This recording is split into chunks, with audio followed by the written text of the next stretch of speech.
Só um segundinho. Pois bem. Bem, eu desejo uma boa noite a todos. Eu gostaria de iniciar aqui, como nós, aqui na nossa loja Rocha Pombo 78, procuramos iniciar, peço a licença também dos irmãos veneráveis de outras lojas, pedindo a proteção do nosso grande arquiteto do universo, né, para aqueles que ainda não conhecem essa expressão. O arquiteto do universo é a forma como nós, maçons, nos referimos a um ente supremo, né, que é o Deus de cada um, que é aquele a quem nós rogamos a proteção, a quem nós rogamos as nossas bênçãos. Então, pedindo a proteção do nosso grande arquiteto do universo, eu declaro, então, aberta esta sessão de hoje, dia 21 de setembro de 2021, quase o nosso equinócio aí de primavera, um dia muito especial a todos nós, que nós vamos receber a palestra desse meu querido amigo e professor, e doutor, o Fabiano Mello, que no momento oportuno eu vou fazer a sua apresentação. Queria dar as boas-vindas, então, a todos os irmãos, a todas as cunhadas, sejam muito, muito bem-vindas, bem-vindos todos, sobrinhos, sobrinhas que estejam presentes aqui, participando desse nosso encontro, que, na verdade, o nosso intuito é trazer um pouco de reflexão, um pouco de luz aqui sobre esse tema, que é um tema que não nasceu na pandemia e nem vai acabar na pandemia, né, meus queridos? Então, quando eu conversava com o professor Fabiano de uma proposta de reflexão aqui, nós falávamos da importância de trabalhar a saúde mental, de pensar a saúde mental, não em tempos de pandemia apenas, naturalmente, mas a qualquer tempo, sob qualquer condição, em qualquer circunstância. E me parece que a maçonaria tem realmente esse viés, esse dever, e nos possibilita essa ferramenta aí também de trabalhar a questão da saúde mental. Dito isso, meus irmãos, eu passo a palavra ao nosso querido irmão Denis. O irmão Denis vai falar um pouquinho para a gente do que é a maçonaria, até para trazer um pouquinho de conhecimento né, a quem não é maçom aí. Tens a palavra, meu querido irmão Denis. Obrigado, irmão Fabrício, saudar, saúdo todos os demais irmãos. Bem, meus irmãos, para quem não, e aos nossos visitantes, na realidade, a definição que muitas vezes nós usamos, e a mais simples de se tratar a maçonaria, é como um sistema moral velado por alegorias e ilustrado por símbolos. Talvez essa seja a definição mais simples e precisa do que nós utilizamos da maçonaria. Mas existe um momento em que nós comentamos o seguinte, que, acima de tudo, ela é uma instituição que tem por objetivo tornar feliz a humanidade, pelo amor, pelo aperfeiçoamento dos costumes, pela tolerância e, principalmente, pela igualdade e pelo respeito à autoridade e à crença de cada um.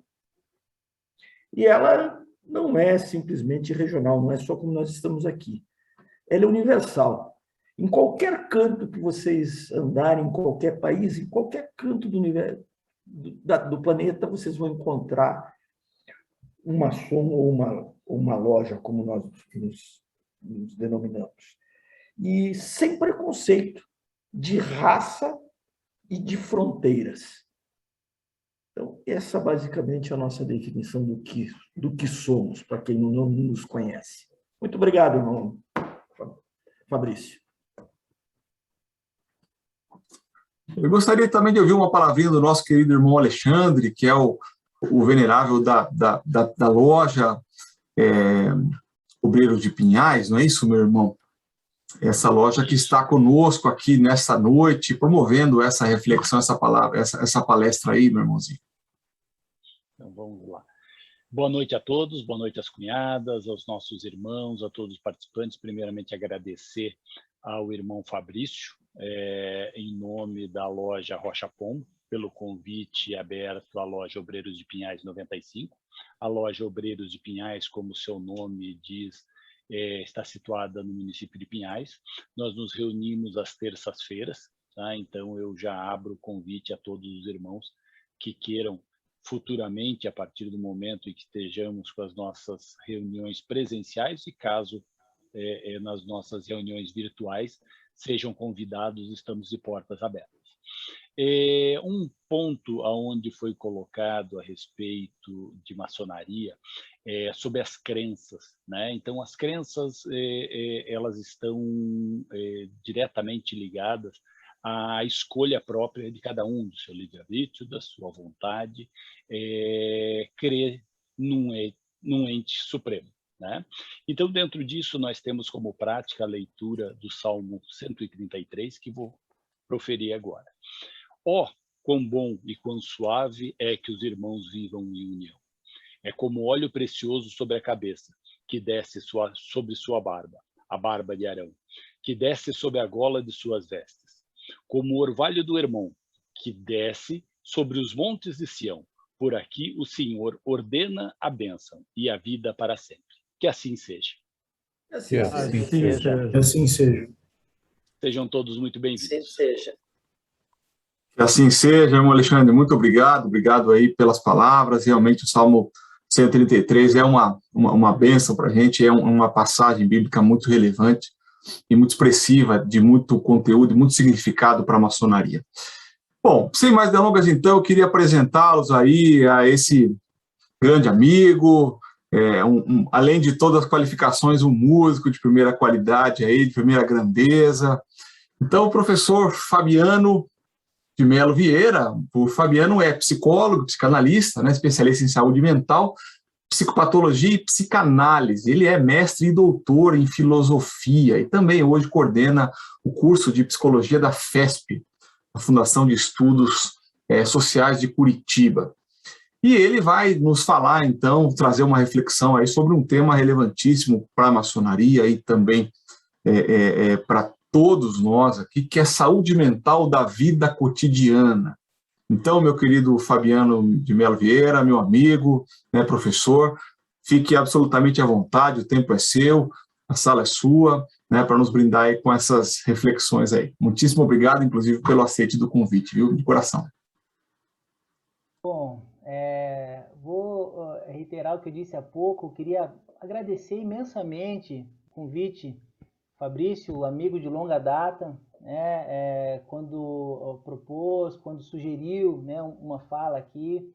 Eu realmente fiquei muito contente de poder participar dessa reunião com vocês, desse momento, e conhecer um pouco mais também desse trabalho que vocês fazem, né, dos estudos. Eu sei que existem muitos estudos, né, são pessoas muito interessadas, né, em compartilhar os seus conhecimentos, em agregar novos conhecimentos, e eu sou dessas pessoas também que gosto disso, da boa conversa, do bom debate, da boa reflexão.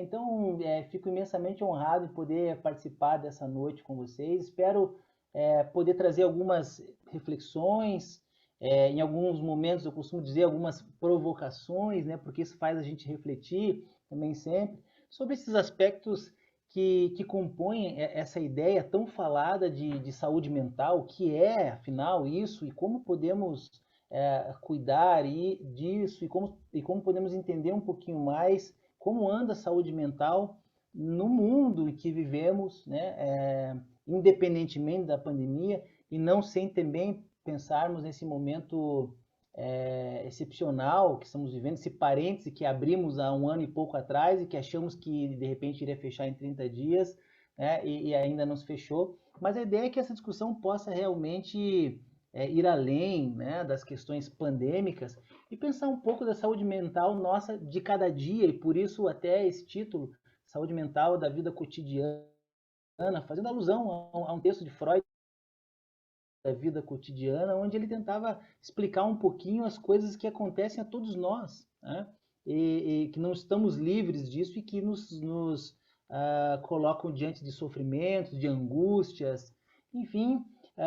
Como eu sei que vocês gostam dessa linha também, vou procurar trazer muito mais do que uma discussão clínica e especializada sobre isso, uma discussão filosófica sobre saúde mental, né? Então, acho que isso vai nos atravessar de maneira mais democrática, assim, porque é algo que realmente todos somos interessados. Se me permite, quando perguntei para o Fabrício se seria melhor abrir um slide ou não, disse que às vezes é interessante, esse um pouco do vício professoral assim que a gente tem, né? Coloca alguns tópicos para de repente a fala não ficar tão, né? Então, mas eu acho que as nossas imagens continuam aparecendo aí do lado. Peço então aqui acho que eu vou conseguir compartilhar aqui essa tela para organizar um pouquinho só a fala. Se vocês não estiverem enxergando bem alguma coisa, a gente muda o formato. Vocês estão me ouvindo bem? Tá tudo tranquilo, né? E acho que já enxergam também a apresentação, né? Tudo bem. Eu vou aqui iniciar ela propriamente dita. Bom, eu acho que para a gente começar a falar em saúde mental, eu queria partir de um ponto, que é justamente o que pode parecer mais estranho, que é assim, não falar tanto em doença mental. Porque a gente tem o costume, todos nós temos o costume de pensarmos sempre de maneira um pouco dicotômica, né? Então, assim, para a gente entender o que é saúde, a gente precisa entender o que é doença. E aí a gente fica a gente fica numa discussão de doença mental, que para alguns pode ser mais próximo, porque de repente tem alguém na família ou, né, já vivenciou alguma situação mais aguda nesse sentido, mas para outros pode parecer muito distante, enfim, aquela visão muito de um outro que está longe. Então, acho que a primeira coisa que a gente precisa pensar é que não precisamos falar de saúde mental como uma ideia contrária à ideia de doença, né? Então, não existe aquele que é doente mental e aquele que tem saúde mental. Acho que todos nós estamos, de alguma maneira, buscando uma melhor saúde mental, né? Inconscientemente fazemos isso, né? Nem sempre conseguimos, né? Mas tentamos isso sempre. E aquele que é também, que de repente recebe o nome de doente mental, não está nessa condição por uma escolha, muitas vezes não também por uma questão determinada genética, mas enfim, por vicissitudes da vida, né? Então nós precisamos pensar o sujeito e suas vicissitudes, ou seja, os caminhos que nós escolhemos conscientes e inconscientes, né, de forma inconsciente, que nos levam a ter mais ou menos saúde mental, né? Então, saúde mental é um tema para todo mundo. A gente precisa pensar em saúde mental da criança, a gente precisa pensar em saúde mental do adolescente, precisa pensar a saúde mental das mulheres, dos homens, da classe trabalhadora, precisamos pensar a saúde mental dos idosos, né? Precisamos pensar a saúde mental como algo que atravessa todos nós. Acho que esse é um ponto importante, né?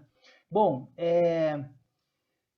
muito se fala de saúde mental ou de busca por alguma coisa que promova uma saúde, promova um estado melhor. Essa busca é antiga, né? A gente sabe que desde até antes, os pré-socráticos já falavam de alguma maneira sobre quais são os caminhos para uma melhor saúde mental. Não chamavam exatamente disso, mas enfim, chamavam muito, por exemplo, de felicidade, né? Então, quando a gente fala de cada teoria filosófica apresenta uma espécie de teleologia. Quando a gente fala de teleologia, a gente está dizendo assim de qual o propósito que elas têm, né? Então, por exemplo, a teleologia de Aristóteles era a felicidade, era a busca pela felicidade. Ele dizia assim, então, que o indivíduo busca, o que nós devemos buscar, o que nós, em geral, procuramos, é a felicidade, né? Agora, claro que para definir felicidade, Aristóteles vai fazer um caminho muito bonito, né, clássico, assim, muito interessante para chegar nesse conceito de felicidade, principalmente pela questão das virtudes, né? Então ele vai falar das virtudes, vai falar do oposto das virtudes, que seriam os vícios. Agora veja que genial de Aristóteles, quando ele fala disso, que o ser humano busca felicidade e fala de vícios e virtudes, ele faz algo genial que é o seguinte: tanto nos vícios, que é mais fácil entender, mas também nas virtudes, os excessos podem ser problemáticos. Então ele diz, por exemplo, né, uma virtude que é a coragem. Ele diz que o sujeito, o indivíduo que tem pouca coragem, pouca virtude da coragem, ele vai ser o covarde. Mas ele diz que aquele que tem coragem em excesso, ele vai ser o destemido, e esse destemido pode ser ruim em alguns momentos. Pode colocar ele em situações complexas. Então, sempre ele vai tentar esse equilíbrio. Por isso que o Aristóteles é conhecido por aquela ideia de caminho do meio, da busca do caminho do meio, né? Nem tanto um lado, nem tanto o outro. Então precisamos encontrar um que não é nem o do destemido, nem o do covarde. Então, mas ele fala em felicidade. É interessante levar em consideração isso, que Aristóteles fala desse conceito que até hoje muitos de nós falamos, né? A gente quer ser feliz, a gente busca a felicidade, e a felicidade seria uma forma, por exemplo, de se conseguir através de uma boa saúde mental, por exemplo, né? Agora, tem um outro filósofo, que veio bem depois, um filósofo moderno, chamado Thomas Hobbes. Quem é da área do direito aí conhece muito Thomas Hobbes, que ele é um dos caras um dos filósofos do contrato social, né? Como Rousseau, também do contrato social, Hobbes é um do contrato social. Mas antes dessa sua filosofia política, do contrato social, ele faz um estudo sobre o indivíduo que é muito interessante, que ele diz assim, o que nós buscamos, a nossa teleologia, o nosso propósito, nada mais é do que o desejo de sobreviver. Tudo que nós queremos é que a morte aconteça de causas naturais. Então ele vai dizer, o sujeito evita a morte violenta, né? Ele sabe que vai morrer, mas ele quer morrer de causas naturais. Então o que ele quer é sobreviver até que a morte natural chegue, né? Então é isso que ele deseja. Só que vejam que interessante, nesse entendimento que nós estamos fazendo aqui inicial sobre o sujeito, que Hobbes vai dizer que isso gera um problema. Que esse desejo de sobrevivência forte em cada um de nós promove um egoísmo extremo. Então ele diz assim que para que eu possa sobreviver, Hobbes, né, vai dizer, vale até eliminar o outro, se o outro for uma ameaça a mim, né? Então ele diz assim, então isso promoveria tranquilamente a guerra de todos contra todos. E aquela frase, inclusive, o homem é lobo do homem, vem de Hobbes, porque ele diz, ele não quer eliminar o outro simplesmente, ele quer sobreviver, mas se o outro for, por concorrência, um rival da sua sobrevivência, esse outro precisa ser eliminado, porque assim eu mantenho o meu conatus, que é o meu desejo de sobrevivência, né? Então, aí a partir disso, ele desenvolve toda uma ideia de que como que isso não acontece? Como que não existe a guerra de todos contra todos? Porque essas pessoas que querem sobreviver estabelecem um contrato social, né? Então vamos fazer o seguinte, para que eu consiga sobreviver e você também, eu não mato você e você não me mata, beleza? Né? Só que Hobbes diz, tá, mas será que é possível confiar no sujeito nesse sentido? Então ele diz, aí ele elege um terceiro, um soberano, que seria o Leviatã, o Estado, que seria aquele que vai dizer, ó, seguinte, esse é o contrato, se você matar esse vai ter uma sanção aqui, a punição é essa. Então precisa de um terceiro, a única forma dessa convivência acontecer é com um terceiro que faça essa mediação dessas vontades de sobrevivência de cada um, né? Então veja que por trás de uma teoria do contrato social tem todo o entendimento do que nós buscamos para a nossa vida. Para Hobbes é a sobrevivência, é o morrer de causas naturais. E aquele meu lugar de fala que eu tenho estudado um pouco mais nesses últimos anos é a ideia que Freud vai trazer sobre o sujeito, sobre a nossa teleologia, e ele traz uma forma um pouco mais complexa ainda. Diz assim, todos nós somos, na verdade, movidos por um jogo de força. Um jogo de forças. Jogo de forças que buscam um prazer, uma satisfação, um tipo de satisfação e algo para além dessa satisfação, tá? Então Freud vai dizer que nós somos movidos por um chamado princípio do prazer. Mas olha que interessante, nós temos que pensar o seguinte, não é um prazer qualquer, tá? O que Freud vai dizer sobre prazer, tá? Ele vai dizer que o seguinte, que o prazer, antes de qualquer coisa, é a eliminação do desprazer, tá? Então, por exemplo, quando eu estou morrendo de sede, quando eu estou com muita sede e eu encontro água, tá? E tomo água, essa sensação de prazer que eu tenho com a água não é pelas qualidades que a água tem. A água é inodora, insípida, enfim, não tem muita propriedade que seja, é lógico que ela é fundamental para nós, mas que ela seja prazerosa. Mas esse ato de beber água, ele se torna um ato prazeroso porque não por acaso nós utilizamos a expressão matar a sede. Quando eu mato a sede, eu tenho uma sensação prazerosa. Não pelo prazer em si, mas pela morte daquele desprazer, por encerrar, por cessar com aquele desprazer. Então, nós funcionamos muito dessa maneira. E nós, se estamos vivenciando alguma coisa relacionada a um desprazer, nós procuramos imediatamente alguma coisa que cesse esse desprazer. Se eu tenho dor, eu quero um remédio que pare essa dor. Se eu tenho uma dor psíquica, um sofrimento psíquico de um luto, por exemplo, eu quero que essa dor desse luto passe o quanto antes. Né? Se eu tenho fome, eu quero que essa fome passe. Se eu tenho, enfim, se eu estou com problemas financeiros, eu quero que isso passe.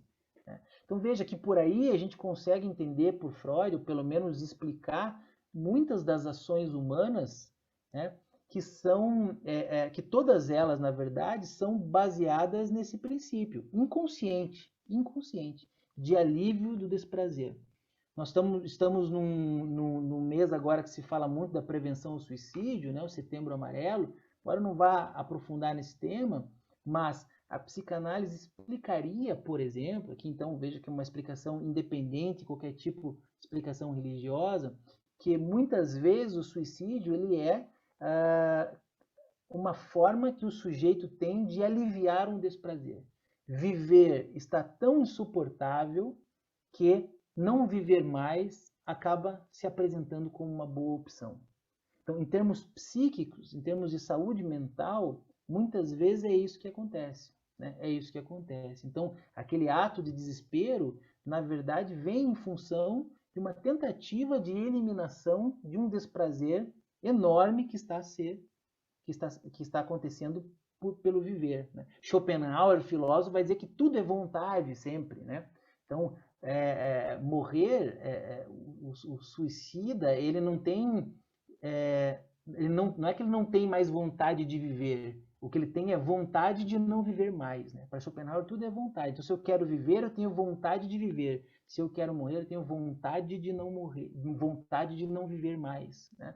E essa vontade faz parte desse jogo de forças, porque, às vezes, né, essa vontade, esse movimento que eu vou fazer pelo princípio do prazer, vai me prejudicar em alguns aspectos, vai prejudicar o outro, né, as outras pessoas, mas esse jogo de força torna o ser humano, então, tão complexo. Né? E esse jogo de força, ele não é um dualismo. Quando eu falo de jogo de forças, não estou falando de dualismo, estou falando de uma dualidade. Porque dualismo seria pensar que essas forças são opostas, ou seja, tem uma força minha que quer uma coisa, o bem, vamos dizer assim, e uma outra coisa que quer o mal. A psicanálise não pensa em dualismo. A psicanálise pensa numa dualidade, ou seja, essas duas forças, é o desenho de baixo, aqui em cima representa o dualismo, essas setinhas, uma para cada lado. E embaixo representa a dualidade. Forças diferentes, mas que caminham para o mesmo lugar. Tá? Que caminham para o mesmo lugar. E a gente consegue explicar isso da seguinte maneira. Assim, por exemplo, quando nós, né, vamos atrás de uma coisa que nos dá muita satisfação, né, como comer alguma coisa que a gente gosta, por exemplo, né, chocolate que a gente gosta. Então eu vou pelo princípio do prazer, né? Uma vontade muito grande de comer aquele chocolate, eu preciso matar a vontade de comer o chocolate, eu como o chocolate. Mas, em algum determinado momento, se eu comer demais esse chocolate, esse prazer vai começar a se transformar em desprazer. Né? Então veja que esse limite entre o que é prazeroso e o que é desprazeroso é um limite muito tênue. Eu não sei exatamente quando vai terminar um e quando vai começar outro. Eu não sei qual quadradinho a mais de chocolate vai me tirar do lugar do prazer e vai me colocar no lugar do desprazer. Né? Da dor de estômago, por exemplo, que o chocolate pode promover. Eu não sei. Mas às vezes eu sou movido pela minha vontade e quando eu vejo eu já atravessei isso. Né? É assim também com outros hábitos que nós temos, por exemplo. Né? E para sair um pouco da questão da comida e da bebida, né? É aquilo que faz, por exemplo, né? Eu cometer um excesso de velocidade, por exemplo, né? Eu exagerar no pé no acelerador, né? Tô lá na Visconde de Guarapuava, acelerando, e no meio atrasado para um compromisso, e no meio do caminho, ali no meio do cruzamento, quando eu tô quase chegando no cruzamento, fica amarelo. E eu aprendi lá na escola que amarelo é atenção, mas o que isso significa essa altura do campeonato? Eu tenho que, ou eu acelero, ou eu freio. Eu tenho essas duas opções, ou eu paro, né, ou eu atravesso. Quando eu atravesso, é claro que eu não quero necessariamente, conscientemente, me matar ou matar alguém.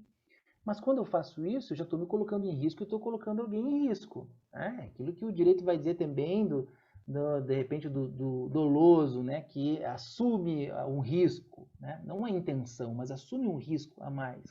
Só que o que eu quero é conseguir atravessar, ganhar aquele tempinho a mais e não me prejudicar e não prejudicar ninguém. E não tomar uma multa, preferencialmente, também, né? Então, ufa, passei o sinal, não tomei a multa, não bati o carro, não machuquei ninguém, não machuquei.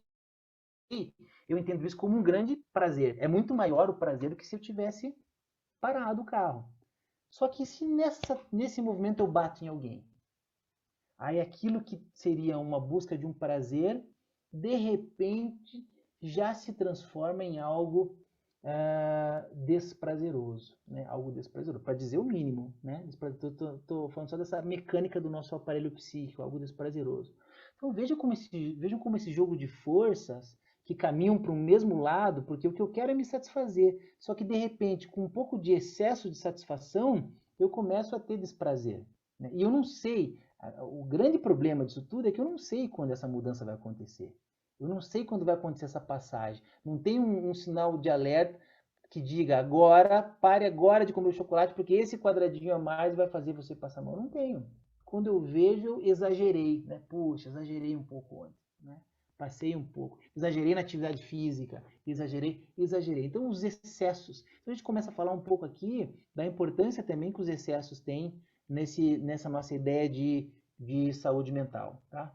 Bom, eu coloquei propositalmente essa expressão aqui em cima, né, que esse é o melhor desenho que você vai ver hoje, né, sobre a vida, porque eu brinco, eu fazia isso aqui no quadro para os alunos antes, e aí quando começou essas aulas remotas, eu fazia isso para o slide, falei como é que eu vou fazer, e foi a melhor forma que eu encontrei de fazer isso.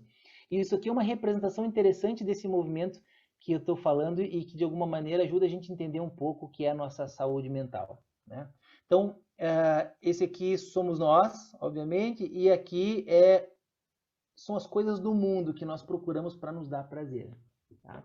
E nós, de certa forma, enlaçamos essas coisas. Nós jogamos uma corda para puxar esse objeto para nós. Nós acreditamos que esse objeto vai me trazer satisfação.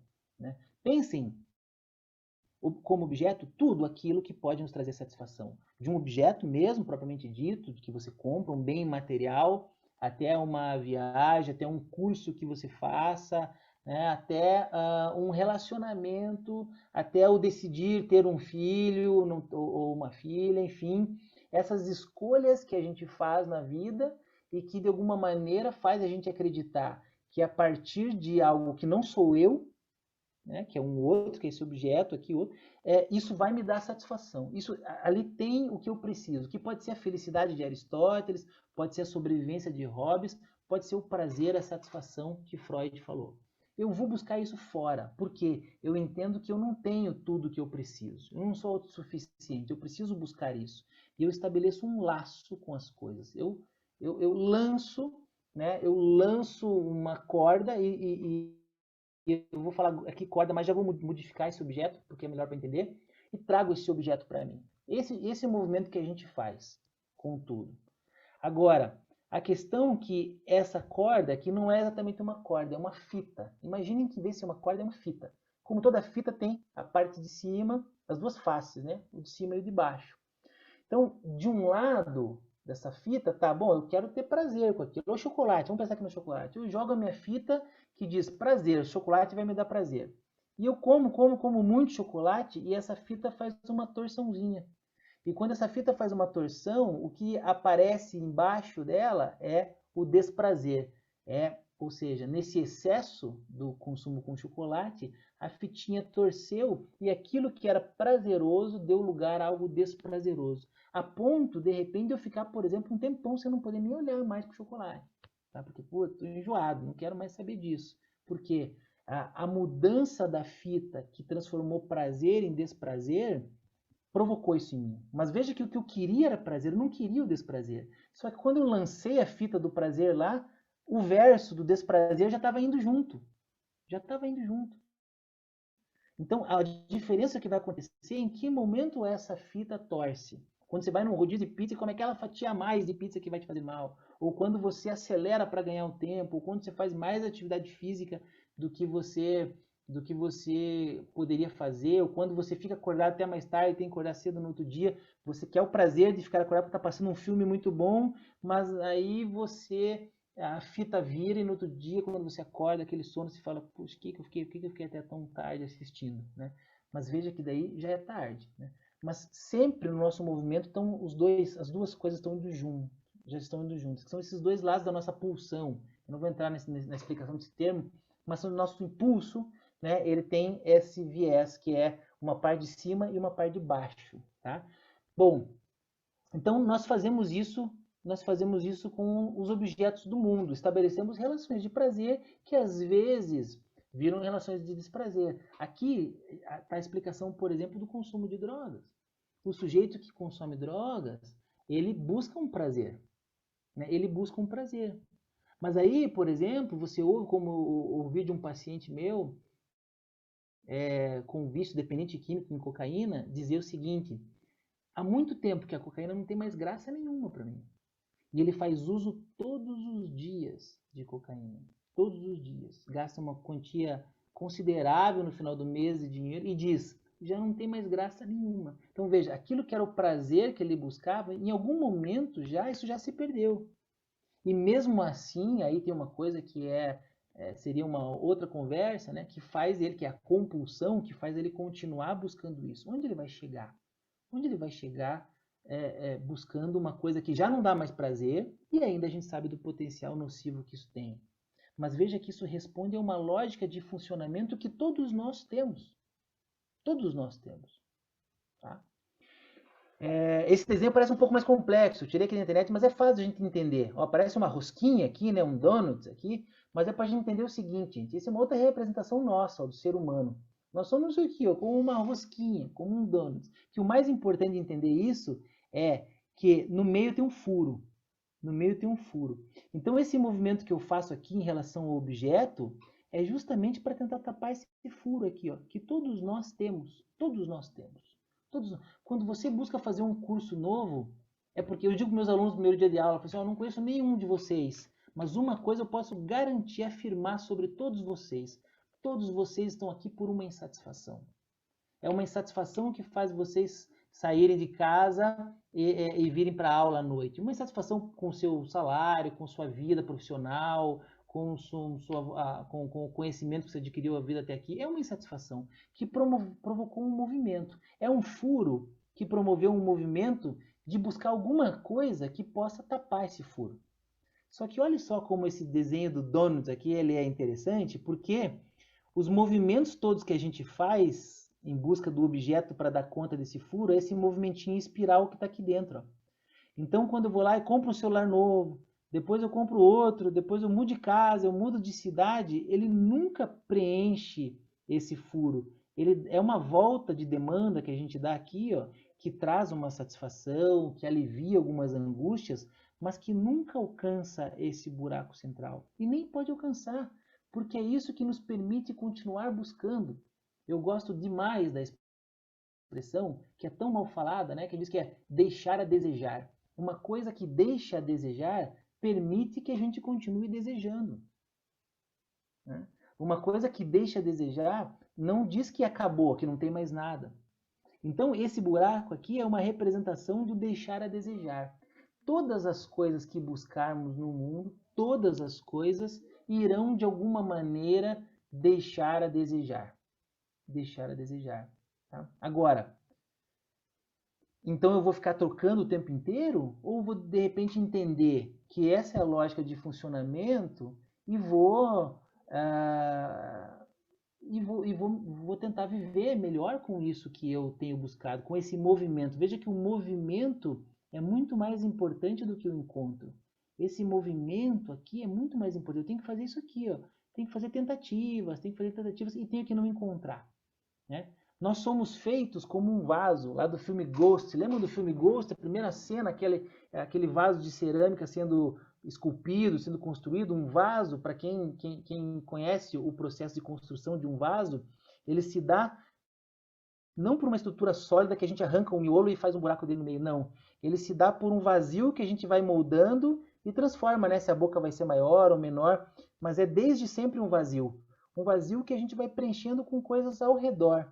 Então, o que a gente faz, como a gente constrói o nosso vaso, com as escolhas que a gente faz na vida, constrói esse vaso lindo, mas com espaço no meio para ser preenchido ali por flores, por água, pelo que você quiser ali dentro, né? Então, é um vazio que vai estar sempre ali, que está ali desde sempre.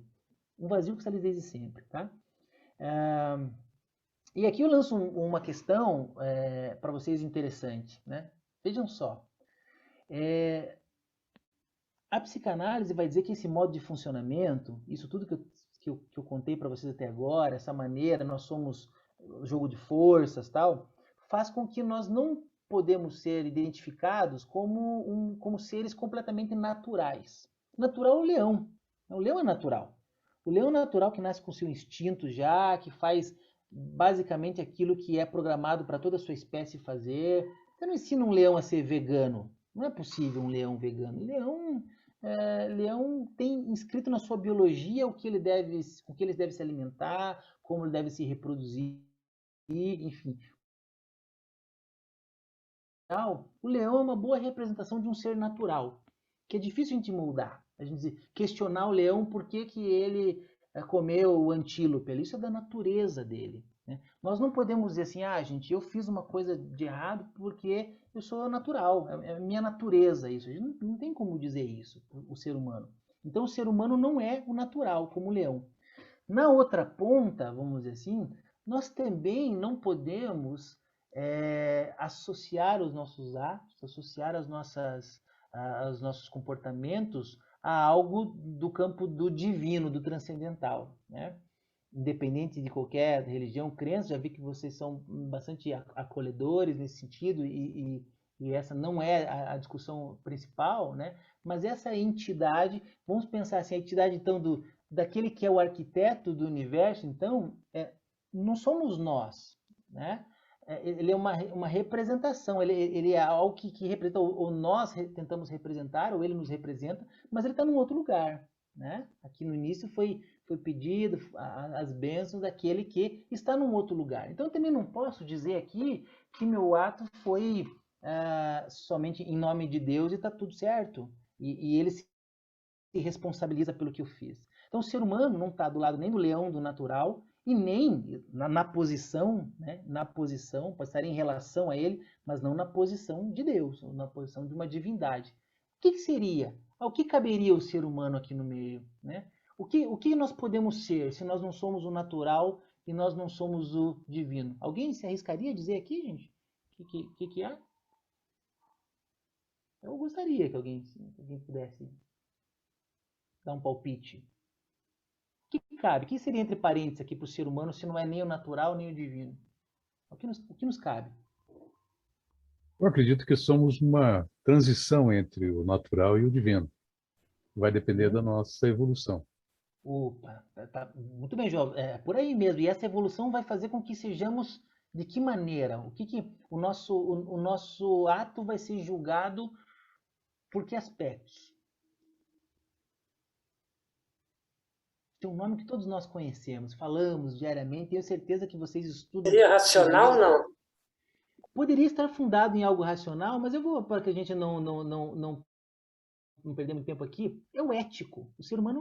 Ao ser humano cabe a ética, né? Então, aquilo que não se responde somente pela sua natureza e não se responde somente pelo seu caráter divino, é o seu caráter ético. Ou seja, quando eu estou lá na Visconde de Guarapuava e o sinal fica amarelo, o que vai fazer com que eu acelere ou o que eu freie é a minha racionalidade e tudo bem, ela aparece ali, é isso mesmo, ou o que o João falou aqui, isso que está entre, né, o natural e o divino, mas que de alguma maneira vai me dizer assim, peraí, eu tenho que tentar medir, eu tenho que tentar fazer uma conta rápida aqui do que eu vou ganhar e o que eu posso perder.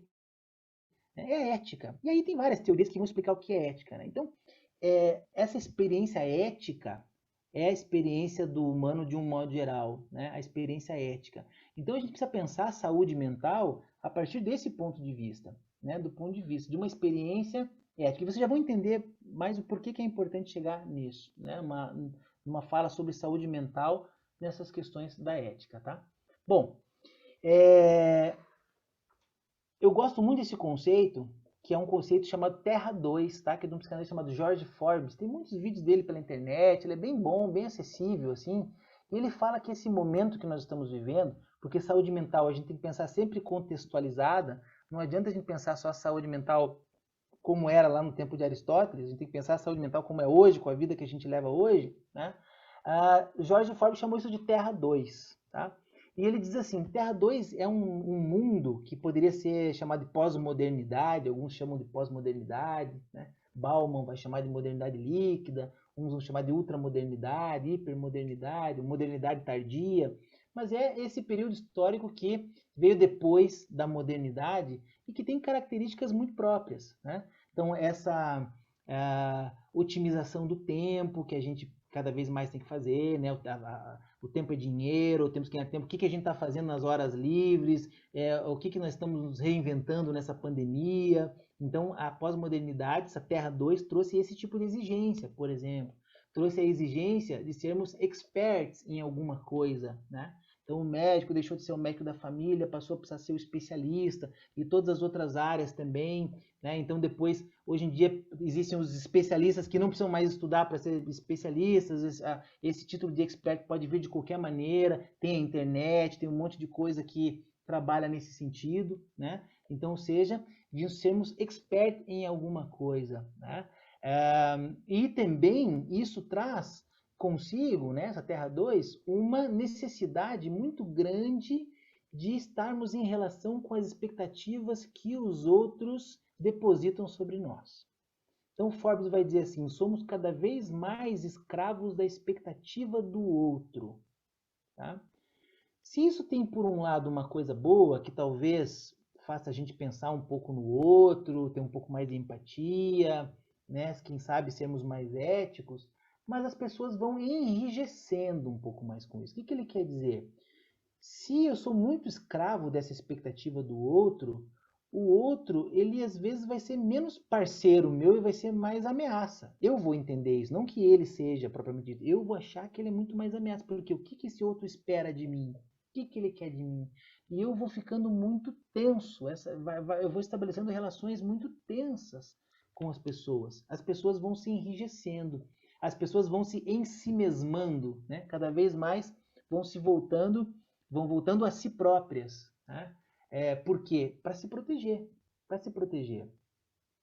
O escravo da expectativa do outro, diz Forbes, busca uma garantia na sua ação. Então, assim, bom, se o outro espera algo de mim, eu não posso vacilar, eu não posso errar, eu não posso... Então, veja que isso vai fortalecendo a ideia do enrijecimento, ou seja, será que eu posso me arriscar? Será que eu me permito fazer tal coisa? Será que eu me permito? Porque é difícil, né, a experiência. Eu disse agora, pô, quem é que se arrisca um palpite? Pô, vieram de cara aqui 2 já, e talvez se deixasse mais tempo, viriam outros também. Mas é sempre, né, é sempre uma missão difícil isso, de eu me expor diante do outro, porque eu não sei o que ele espera de mim. Só sei que ele espera muita coisa. Eu sei que ele espera muita coisa. Então eu tenho que ter ações muito garantidas. E essas ações garantidas me colocam numa constante tensão na hora de escolher, na hora de me arriscar um pouco mais. Forbes vai dizer, quando saímos dessa expectativa do outro, assumimos um contrato de risco com a vida. Assim, nos tornamos responsáveis até pelo acaso e pelo sofrimento. Isso aqui é uma saída que ele já vai dizer, ou seja, nós precisamos sair um pouco dessa expectativa do outro e assumir um pouco mais o contrato de risco com a vida, né? Porque assim nos tornamos responsáveis pelas coisas que acontecem, pelo acaso e pelo sofrimento, né? E pelo sofrimento. Porque é uma tarefa muito difícil essa, gente. É uma tarefa muito difícil essa. Eu lembro assim que um professor meu me ensinava na época da faculdade, uma coisa que era uma lição muito dura para nós, assim, porque ele dizia assim, na parte de psicoterapia, né, de se atender um paciente, ele dizia assim, contava de um caso da pessoa que chegou muito mal, né, porque ela tinha descoberto um câncer, né, e um câncer muito grave, que ela iria viver muito pouco tempo, né, um câncer que faria que ela teria ali alguns meses de vida. E quando essa pessoa chegou na sessão, claro que era uma pessoa que já vinha há algum tempo, já existia uma relação ali estabelecida, essa pessoa disse assim, o que ela estava se confrontando era, por que eu? Por que eu? E aí esse meu professor disse assim, por mais duro que seja, um processo terapêutico precisa promover a responsabilidade do sujeito pelo seu sofrimento. Então a pergunta que o que eu disse para ele é, por que não você? Por que não você? Né? Ou seja, o câncer ali era um dado, não tinha o que fazer com ele. O sujeito estava se questionando a sua fé, questionando, estava achando a vida injusta, e dizendo por que eu. E ele disse, por que não você? O que faz? Basta ter um corpo para ter um câncer, né? Basta ter um corpo. Né? É claro que ninguém quer, e talvez você não tenha feito nada especificamente para isso, mas já que isso está aí, você vai precisar lidar com isso. Essa foi uma das lições mais duras que eu ouvi sobre saúde mental, né? Mas a saúde mental, na verdade, não é nós não olharmos para as coisas que provocam sofrimento, muito pelo contrário. É nos responsabilizarmos pelas coisas do acaso e daquilo que provoca o nosso sofrimento. Porque muitas podem até ser nossas escolhas, né? O meu infarto, por exemplo, pode ter vindo do meu hábito a vida inteira. O meu acidente pode ter vindo da minha vontade de acelerar ao invés da minha vontade de frear, né? O meu uso de drogas ou alcoolismo pode estar vinculado à maneira como eu sempre levei a vida, o estresse, a forma de descarregar, né, o estresse. Então, eu preciso me responsabilizar por isso para poder fazer alguma coisa. Então, diferentemente do que outras áreas, né, por exemplo, a ortopedia, que a gente quebra um osso e a gente precisa só seguir as recomendações e se a gente seguir o osso provavelmente vai voltar no lugar. No que diz respeito à nossa saúde mental, todo tratamento em saúde mental necessita de uma implicação da nossa parte. Não diz assim, olha, é o seguinte, faça isso, ok, e aguarde 7 dias, os sintomas vão ter que passar, né? Tome esse remédio. Não. Necessita de uma mudança de posição subjetiva em relação à vida. E quantos de nós realmente está pronto para isso? O quanto de nós viveu tanto tempo de um jeito que vai ter muita dificuldade de fazer essa mudança, né? Então isso é uma coisa que a gente precisa pensar. Outras características importantes, que estou encaminhando já para o final, da nossa fala, para a gente poder discutir um pouquinho, é o seguinte, olha que conclusão interessante que Forbes chega sobre a Terra 2. Nesse momento que nós vivemos, atual, a gente pode mais do que a gente quer. Olha que interessante, né? E isso vem um pouco... tem um filósofo sul-coreano que é muito lido atualmente, que dá aula na Universidade de Berlim, chamado Byung-Chul Han. Ele tem um livro chamado Sociedade do Cansaço, que ele explica um pouco esse modo de vida que a gente leva hoje em dia. E eles são livrinhos fininhos, pequenininhos, assim, muito bons de ler, assim. E esse Sociedade do Cansaço, ele diz que nós estamos numa era do tu podes, né? O imperativo agora não é mais o anterior tu deves. Agora é tu podes. Nós estamos na era do somos empreendedores de si mesmos, né? Somos nossos próprios chefes. O home office trouxe um pouco isso também, né? O que está acontecendo no home office, gente? As pessoas estão trabalhando em casa. O que está acontecendo? Muitos de vocês devem saber disso. Está todo mundo trabalhando mais. Né? Tá todo mundo trabalhando mais. Se antes você trabalhava das 8 até as 6, agora 10 horas é hora, né, de continuar trabalhando. Não tem hora. O chefe manda às vezes a mensagem. Tem uma parte boa disso? Pode ter, claro. Aumentou a produtividade em muitos aspectos, mas também aumentaram as crises de ansiedade, também aumentaram os burnouts, as depressões do trabalho, né?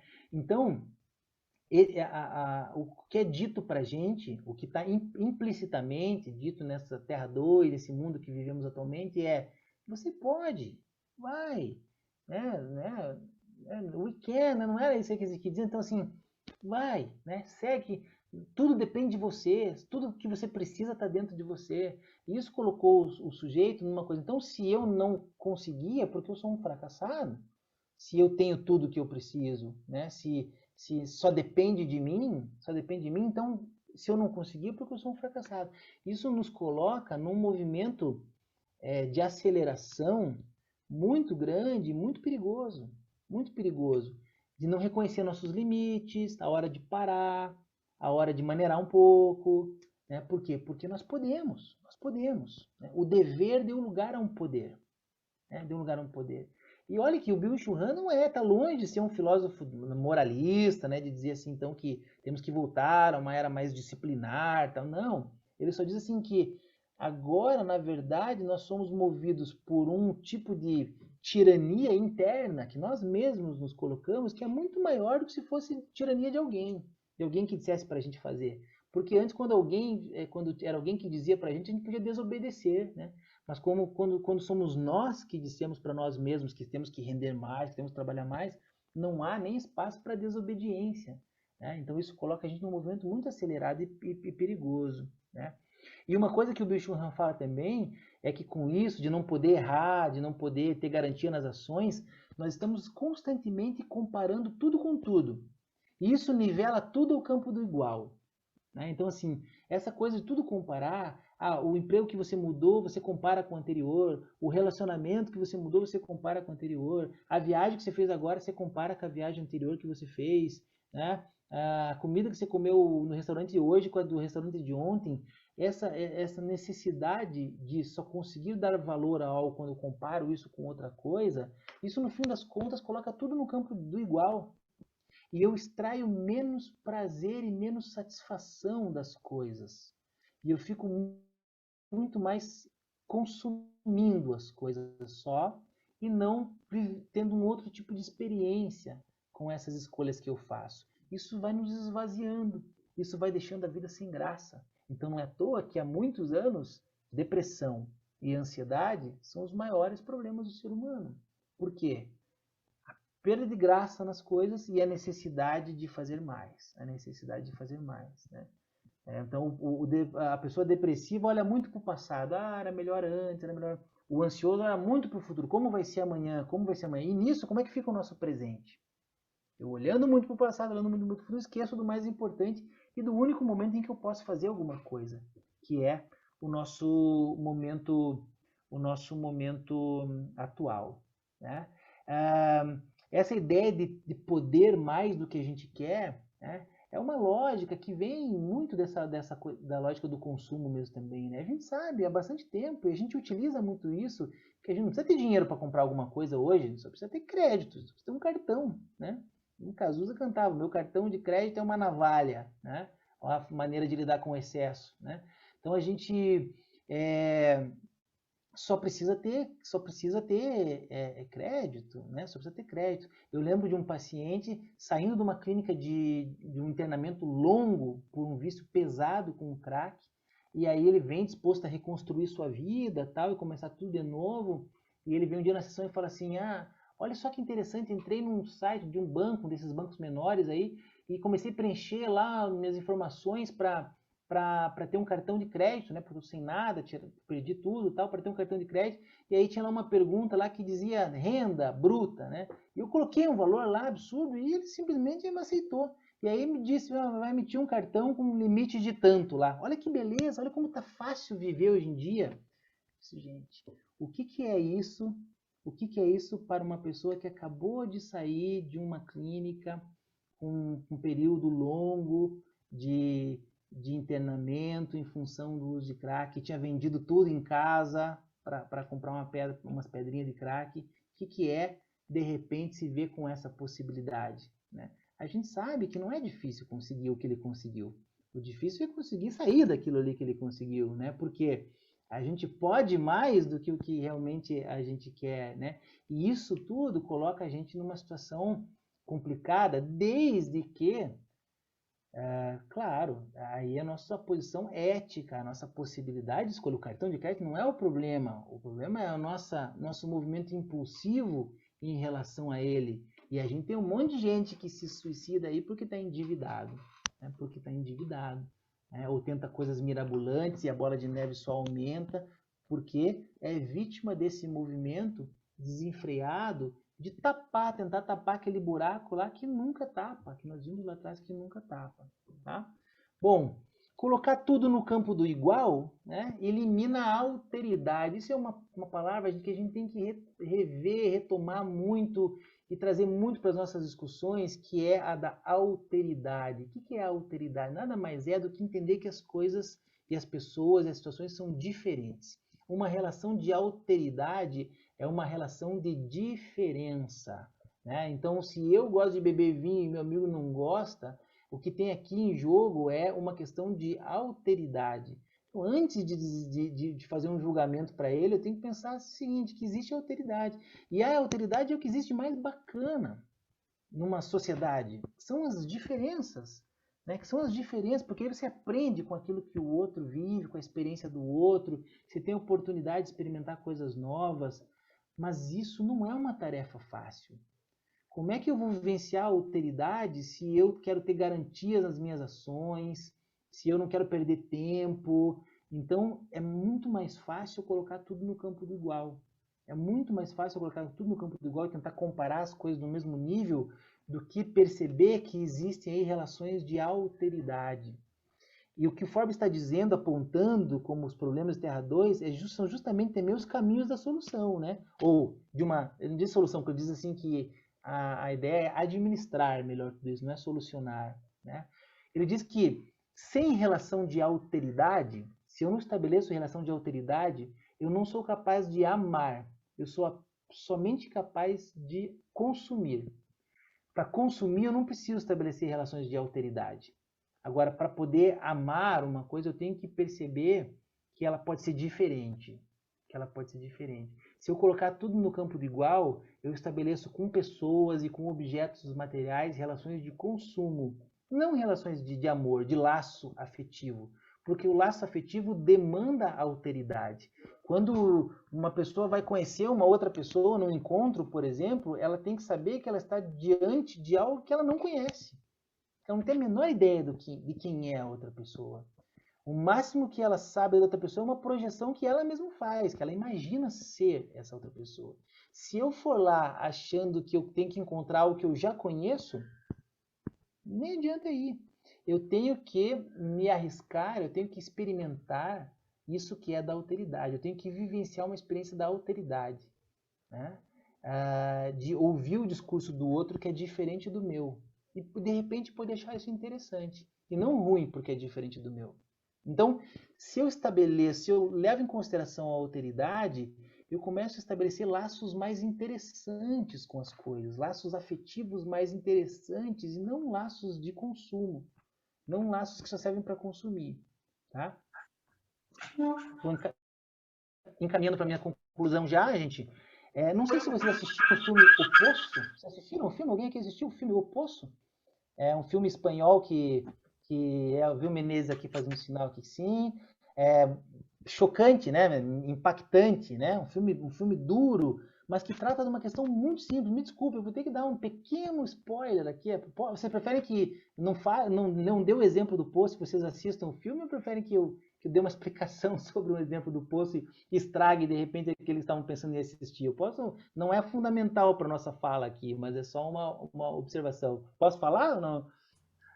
Doutor, eu gostaria que o senhor falasse, até mesmo porque eu sou bem simples no meu modo de falar. Eu assisti o filme e fiquei sem entender um pouco do conteúdo do filme. Tá. Eu vou falar uma coisa muito simples. Me chocou muito aquela comilança toda, com gente comendo gente.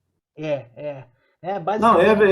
eu estou falando que eu acho que muitos gostariam de estar falando, doutor. Estou sendo muito franco. Isso aí, Alexandre, é isso aí. E o filme nos atravessa de uma maneira muito, muito torta, né? Assim, realmente ninguém sai de lá bem-estar, né, do filme.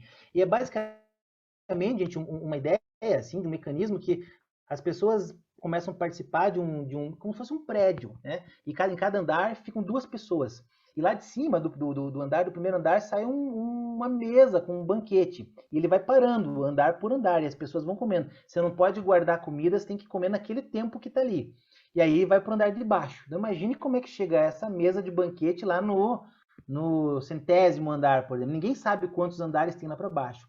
E você fica 30 dias em cada andar. Depois você está num andar, você vê um sonífero, você dorme, quando você acorda, você está no outro. Então, de repente, acho que o personagem lá começa no 37, uma coisa assim, depois ele vai para 60 e poucos, depois ele vai para 4. E aí imagine que a relação com a comida é diferente para quem está lá nos andares mais de cima. Eles vivem basicamente para comer e sobreviver. É isso. Então, todo o conflito se dá nisso, na comida que vai descendo para as pessoas de baixo. Né? Então, há uma luta pela sobrevivência, há uma luta pela sobrevivência. E eu coloquei essa frase aqui, ó, não há nada mais cheio de morte do que a luta para a sobrevivência no filme, né? Porque o filme é isso, o Alexandre falou que gente, né, matando gente por causa de uma comida, e tem uma questão que é fundamental, gente, no filme, que é o seguinte: cada pessoa que entra, né, para essa experiência, cada pessoa que faz uma entrevista para entrar lá, e nessa entrevista eles perguntam assim: qual é o seu prato preferido? E a pessoa fala, por exemplo, a panacota. Ok.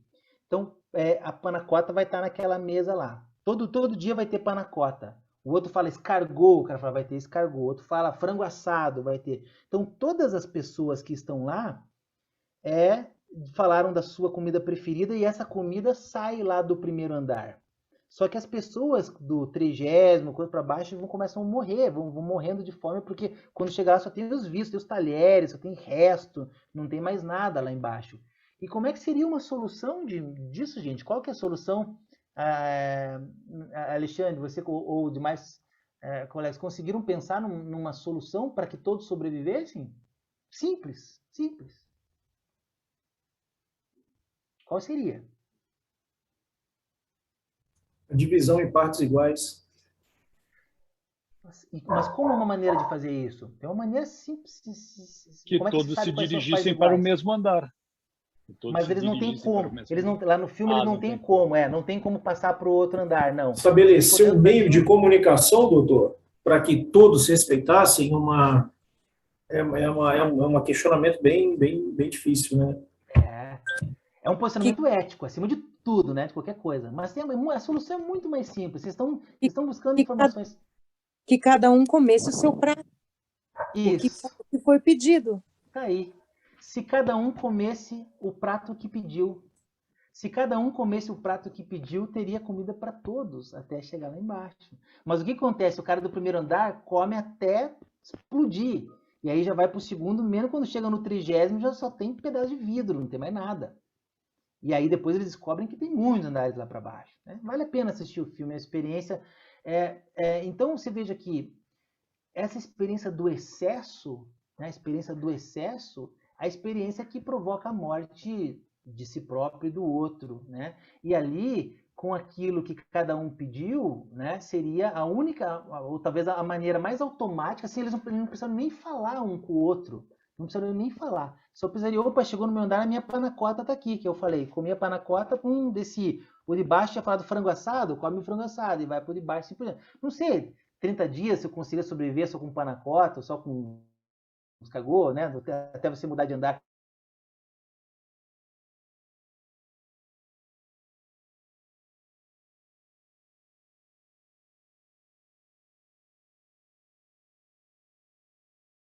Muçulmano é a teoria de Hobbes. O homem é lobo do homem. O homem é lobo do homem. Não precisa de outra coisa. Não precisa ali de muitas outras regras, de muitas outras competitividades para que as pessoas ali se matem. Só precisa ter comida à disposição, a fartura, a mesa cheia lá em cima, mas que cada um não entende que a mensagem que é dada é coma a sua parte, né? E todo mundo vai sobreviver ao experimento. Mas eles se degladiavam e eles se exterminavam uns aos outros.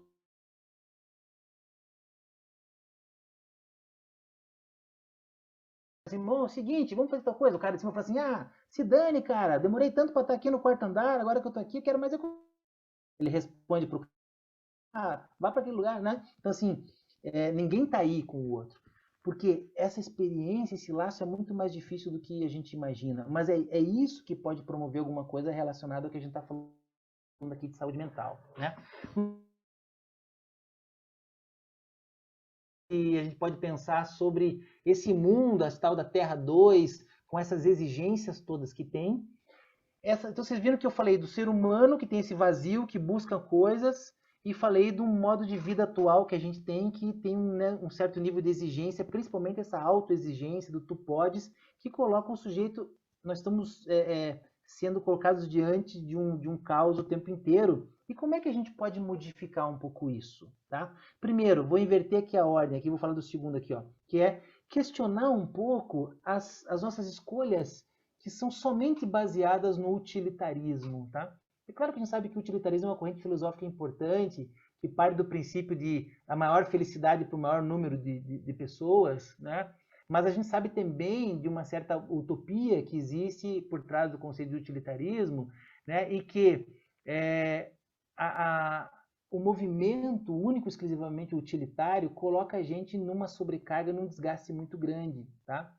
O que eu quero dizer com isso? Se eu, por exemplo, só fizer uma atividade física porque ela vai fazer bem para minha saúde, porque o médico disse, então eu tenho que fazer. Se eu só comer aquilo porque aquilo é saudável, se eu assistir somente tais coisas porque isso é mais útil, se eu começar a medir as minhas escolhas somente pelaquilo que é útil, eu possivelmente vou deprimir muito rápido, tá? Baseado nessa ideia de como eu funciono e como o mundo se eu ceder a essa busca única e exclusiva por aquilo que é útil, a minha vida vai ficar muito sem graça e isso não vai favorecer nenhum tipo de saúde mental. Por outro lado, vimos também que os excessos também são problemáticos, né? Então, o que é uma possibilidade? Aumentar a nossa capacidade de contemplação. Né? O que é contemplar? Por exemplo, gente, quanto tempo faz? Eu acho que é possível que vocês façam bastante isso, mas vale a pena cada um refletir. Quanto tempo faz que vocês não leem alguma coisa que não tem utilidade nenhuma? Ler uma coisa sem utilidade. Tá? O que eu quero dizer? Ao invés de um livro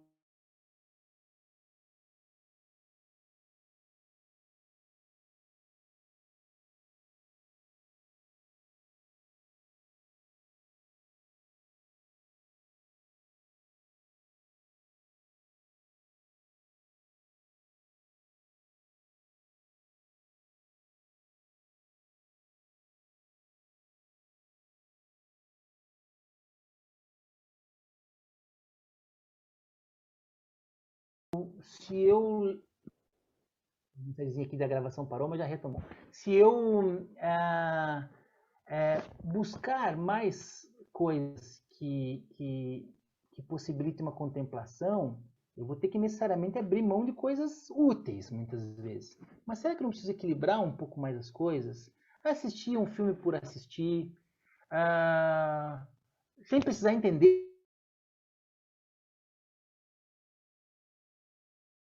Vivenciar uma experiência outra que eu não conheço, uma experiência de alteridade, me permitia me encontrar com pessoas que têm posicionamentos diferentes dos meus, religiões diferentes das minhas, opiniões sobre a vida diferentes das minhas, né? E poder vivenciar isso de uma maneira, mas ser atravessado por essas questões e não tentar ficar achando um fim útil necessariamente para isso, né? A contemplação tira a gente um pouco dessa exigência de que temos que acertar sempre. Porque às vezes você pode pegar um livro de literatura e achar ele ruim no final, mas está tudo bem. Você só não gostou dele. Agora, se você pegar um livro lá de 8 hábitos e você queria aprender os 8 e achou aquilo uma porcaria, daí você fica pé da vida com aquilo, né? Fala assim, pô, eu queria ter aprendido alguma coisa e achei nada a ver, né? Por quê? Porque o teu objetivo já era utilitário, né? E aí, com tudo isso, gente, isso aqui é muito do que o Forbes traz, tá? Que é um autor que eu leio bastante.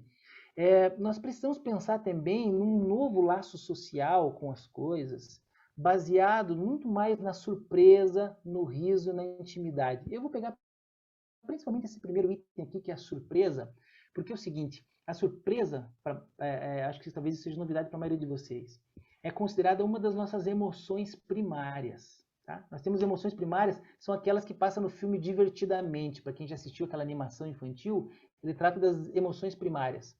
Alegria, tristeza, medo, raiva e nojo ou repugnância. Essas seriam 5, mas tem mais uma, é a única falha do filme que ele não tratou, a chamada sexta emoção primária, que é a surpresa. Não sei se foi um ato falho isso, né? Mas veja que interessante, trabalhou com coisas que a gente tenta apreender, né? Que é o que nos deixa triste, o que nos deixa alegre, o que nos dá medo, o que nos deixa com raiva, mas a gente não se permite viver essa emoção importantíssima e primária, que é a surpresa. A nossa capacidade de nos surpreendermos. Por exemplo, a gente vai num restaurante que a gente já conhece, porque a gente não quer errar. A gente quer... Mas quando a gente vai num que a gente não conhece e é bom, pô, a sensação é muito melhor, gente. É muito melhor. Agora, pode ser que você vai e seja ruim. Então entra naquela história de assumir os riscos que nós falamos agora há pouco. Né? Então você precisa assumir esse risco para de repente ter uma experiência incrível que você talvez nunca fizesse. Mas se você for só naquele que você conhece, uma coisa é certa, você não vai se surpreender. Pode ser que saia lá, pô, é bom, né? Aqui é bom, né? Aqui é bom. Mas você não vai se surpreender. Para se surpreender, você precisa arriscar. Então a gente precisa pensar se os nossos laços sociais estão... A gente tem dado espaço para surpresa. Longe de serem recomendações para uma saúde mental, são alguns caminhos que a gente entende, gente, que fazem com que a gente ande um pouco na contramão desse movimento que às vezes somos colocados sem perceber, e dessa própria condição humana que é e isso não dá para escapar disso, que é de tentar preencher esse vazio, né, que existe dentro. Então não adianta, gente, a gente ter 1 milhão de oferta de objetos aqui para se... No final das contas, o vazio vai estar sempre aqui, ó. A gente nunca vai alcançar. Então a experiência de contemplação não é uma experiência para tapar o buraco. É uma experiência para fazer essa voltinha aqui, essa espiral ser interessante, ser gostoso. O loop da montanha-russa. Né? E no final das contas dá tudo certo, né? Ninguém caiu, ninguém se machucou. É só aquela sensação toda. Mas eu não cheguei necessariamente em lugar nenhum. Então, às vezes, a gente tenta sempre uma teleologia de chegar em algum lugar. Né? Chegar em algum lugar. E isso é muito cruel. Esse movimento é muito cruel. E eu posso, gente... dizer com experiência clínica, né, de atendimento clínico, você não faz 20 anos que eu atendo clinicamente, e assim, depressão e ansiedade é o que eu mais ouvi nesse tempo todo, e que estão sendo intensificadas por um pouco dessas questões que eu trouxe aqui para vocês pensarem, para a gente pensar junto, para a gente refletir, né? Não de uma maneira como um manual, como uma coisa, faça isso que vai dar certo, por isso que aqui não tem, né? São reflexões, trazendo um pouco da filosofia, um pouco da psicanálise, para a gente pensar como anda a nossa vida, como anda a vida dos nossos pares, das pessoas que estão próximas da gente, e se a gente tem caminhado rumo a uma maior saúde mental ou uma menor saúde mental, né? Uma maior ansiedade, uma vida mais interessante, né? Ou menos. Contardo Caligares, um psicanalista, para finalizar, faleceu recentemente, ele dizia uma coisa que eu acho fundamental, ele diz assim, as pessoas buscam muito uma vida feliz, mas esquecem que, se for possível alcançar essa vida feliz, ela vai ter que primeiro passar por uma vida interessante. E aí esse interessante é o de cada um, é o interessante de cada um. Mas, assim, antes de buscarmos uma vida feliz, temos que buscarmos uma vida interessante. Antes de buscarmos um relacionamento sério, temos que buscarmos um relacionamento interessante, para daí que ele possa ficar sério, porque a gente fortalece a nossa implicação com as coisas quando elas são interessantes. Normalmente é assim, a gente faz isso, né? Então, primeiro temos que buscar uma vida interessante, e aí, quem sabe, a gente possa buscar uma vida mais feliz, ou algum outro nome que a gente queira dar, né? Não sei se estendi demais meu tempo, não sei se os temas foram complexos demais, tentei trazer de uma maneira mais nossa aqui, né, palatável possível. Estou à disposição para poder conversar um pouco com vocês, enfim, o que essa conversa suscitou em todos e todas, e agradeço mais uma vez o convite e poder compartilhar um pouco dessas ideias, dessas viagens aqui com vocês. Muito obrigado.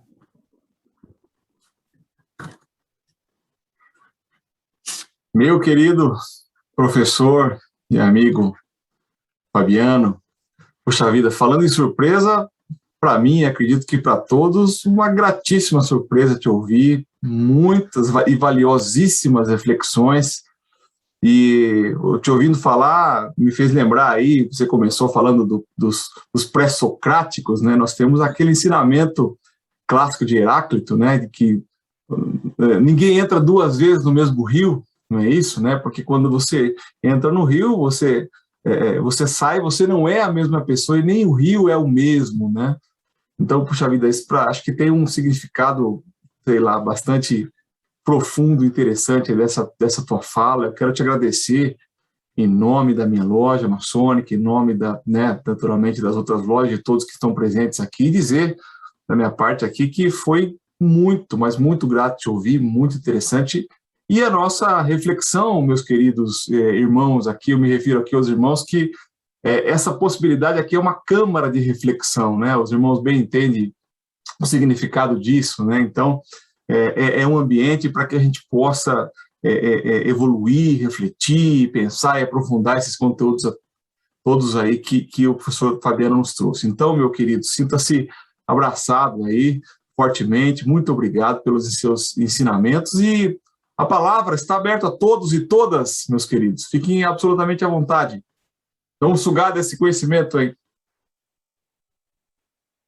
Eu gostaria de fazer uma pergunta. É a Sheila. Para o doutor Fabiano. Doutor Fabiano, esse filme que o senhor mencionou, ele é um filme brasileiro? Ele é um filme espanhol. Em espanhol. É um filme espanhol, ele foi lançado, acho que não foi, se alguém puder socorrer, que não foi pela Netflix, mas foi por uma dessas, né, dessas novas, desses novos locais onde lançam filmes. E ele foi em 2019, foi antes de pandemia, tudo, ele foi lançado, final de 2019, e ele causou um impacto muito grande por mexer com essas coisas, ao mesmo tempo tão simples, relacionadas à alimentação, né, mas que trazem, e aí tem uma série de interpretações, que ele utiliza de muitas alegorias e de muitas outras informações subliminares que estão ali, né, há quem diga que há uma coisa muito do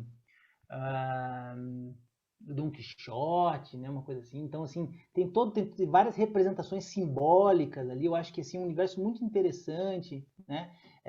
Eu vi aqui a explicação de vocês no início sobre a maçonaria e essa utilização das alegorias e dos símbolos, né?